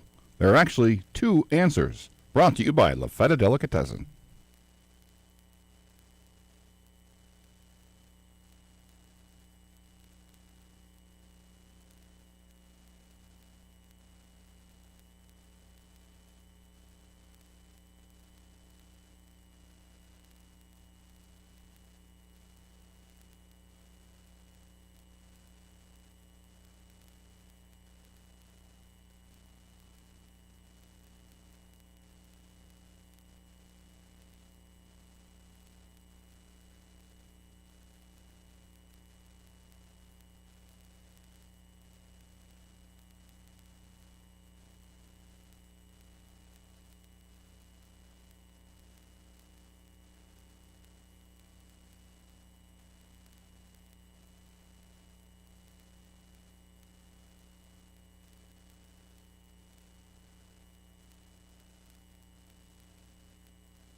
Fourth quarter of the program begins right now. We were going to talk to Mike Sando right here, but he needs a couple more minutes, so we'll give you the things you need to know here on a Thursday. Then we'll get to our NFL insider, Mike Sando. We will talk about the Hall of Fame. He's one of the Hall of Fame voters, so we'll get into that subject with him still to come here this hour. Let's start with this. The Super Bowl uniforms are out. Yes, I was going to add that in, but Yeah. It's going to be the Pats are going all white. Going to be something new. Yeah, the Pats have never done it. They're going to wear all white in the game. Are you down with this idea? I like that better than their all dark uniforms, but as the home team, they decided to wear what got them to the Super Bowl, so they're wearing the all whites, which will put the Seahawks back in the all blues that they wore when the Pats beat them the last time they played. Maybe that's why. I don't know. So we'll get all white against all blue. Yep. Good uniform combination. Are you okay with that? I would have preferred. Don't like either one of these over their old school unis, but I would have preferred the Pats wear the blue over the white, and the Seahawks wear the white over the blue. The ones they wore against Denver, the blue helmet, the white jersey, the blue pants, I thought is their best look. I don't like the gray part of the Seahawks home uniform. I don't like the gray. The blue and the bright green looks good with white, not with gray. I'll quote Scott Van Pelt: "Just wear this." Yes. When they bring back the throwbacks, how would the old school Pats against the old school Seahawks look? Yes, that would have been great. Would have been great. This one, as far as what they've got that they roll out for uniforms right now, I'm okay with this. Yeah, I've gotten used to the Seahawks uniform. I'm gonna allow it, Curtis. Yeah, I'm gonna let them go ahead and do it. Unless Seahawks wear the gray pants, which will annoy me. Yeah, looks even worse. Other NFL news: Joe Brady, now the head coach of the Buffalo Bills, expressed his support for Keon Coleman, stating that, quote, "Keon Coleman is going to be a Buffalo Bill. I told Keon when I got hired, the best thing that happened to Keon Coleman was me being his head coach." Brady said today, this was in his introductory press conference, quote, "I was one of the ones that stood on the table for Keon Coleman, and I believe in Keon Coleman." Okay. Well, that's great. He clearly wasn't one of the ones that it was one of the ones that Terry Pagula talked about. Yeah, which he was saying it was the damn coaching staff that wanted Keon Coleman, not my GM here next to me. Yeah, and then the GM hires the guy who stood on the table for Keon Coleman. What is happening? Well, meanwhile, it surfaces later where there was kind of like the Bills' little team site videos like the Chiefs do. They had draft footage of him going, "Well, I'm really glad he ran that combine, that slower 40. That gave us a chance to get in there and get him." Like, well, which is it, Pagula? Good God, what a screw house. People remember things. How could they have been as good as they've been the last? Well, Josh Allen, probably. Yeah. Pats held their first practice today leading up to the Super Bowl, and anything relating to Drake May's injured right throwing shoulder was kept out of view of reporters as May threw the football in portions of practice, or didn't throw the football in portions of practice, open to the media. Is this going to be a thing? It didn't sound like it from... Yeah, Vrabel, what's your level of concern? Quote, "Not much. I try not to have a whole lot of concern. I just want to try to prepare the football team and make sure that everybody is ready and we all have a plan not to surprise anybody." Hard to say. I mean, he's not going to push either way. The fact that they weren't, he didn't throw while reporters were watching. Yeah. Certainly something. At some point, they're going to practice with. They're going to do things with reporters, and that'll be a story until we see him throw. Approximately $1.76 billion is expected to be bet on the Super Bowl at sportsbooks. Nearly 27% year-over-year increase. This is according to the American Gaming Association. $1.76 billion to be bet on the Super Bowl. Is and will always be the king. Yeah, I mean, nothing in the world like it. Single event like it. Yep, and they'll be able to stay on top of it and track it all. Yep. So that's not bad. CBS put out its power rankings for baseball. Where do you think the Royals landed? I'm going to say middle of the pack. 16. Above that. 10. So I'll take everything above. Like, what? This isn't Frank Opinions. 10, 14. Nice. 82 and 80. They're projecting the Royals. So not bad. Not bad. Okay. In front of the Guardians, behind the Padres. Yep. They've got the Tigers at 11. By the way, ESPN had them somewhere around there too. So it seems to be consensus. All right, Mike Sando said he's ready to go. We will take a break. Come back. We'll talk to our NFL insider and Hall of Fame voter, Mike Sando. He's coming up next here in the program. The program with Soren Petro. You will not like me, but the more you hate me, the more you will learn. Weekdays from 2 to 6 on Sports Radio 810 WHB. All right, listen up, my guys at Underdog have you covered for the big game. Listen, right now, if you're not an Underdog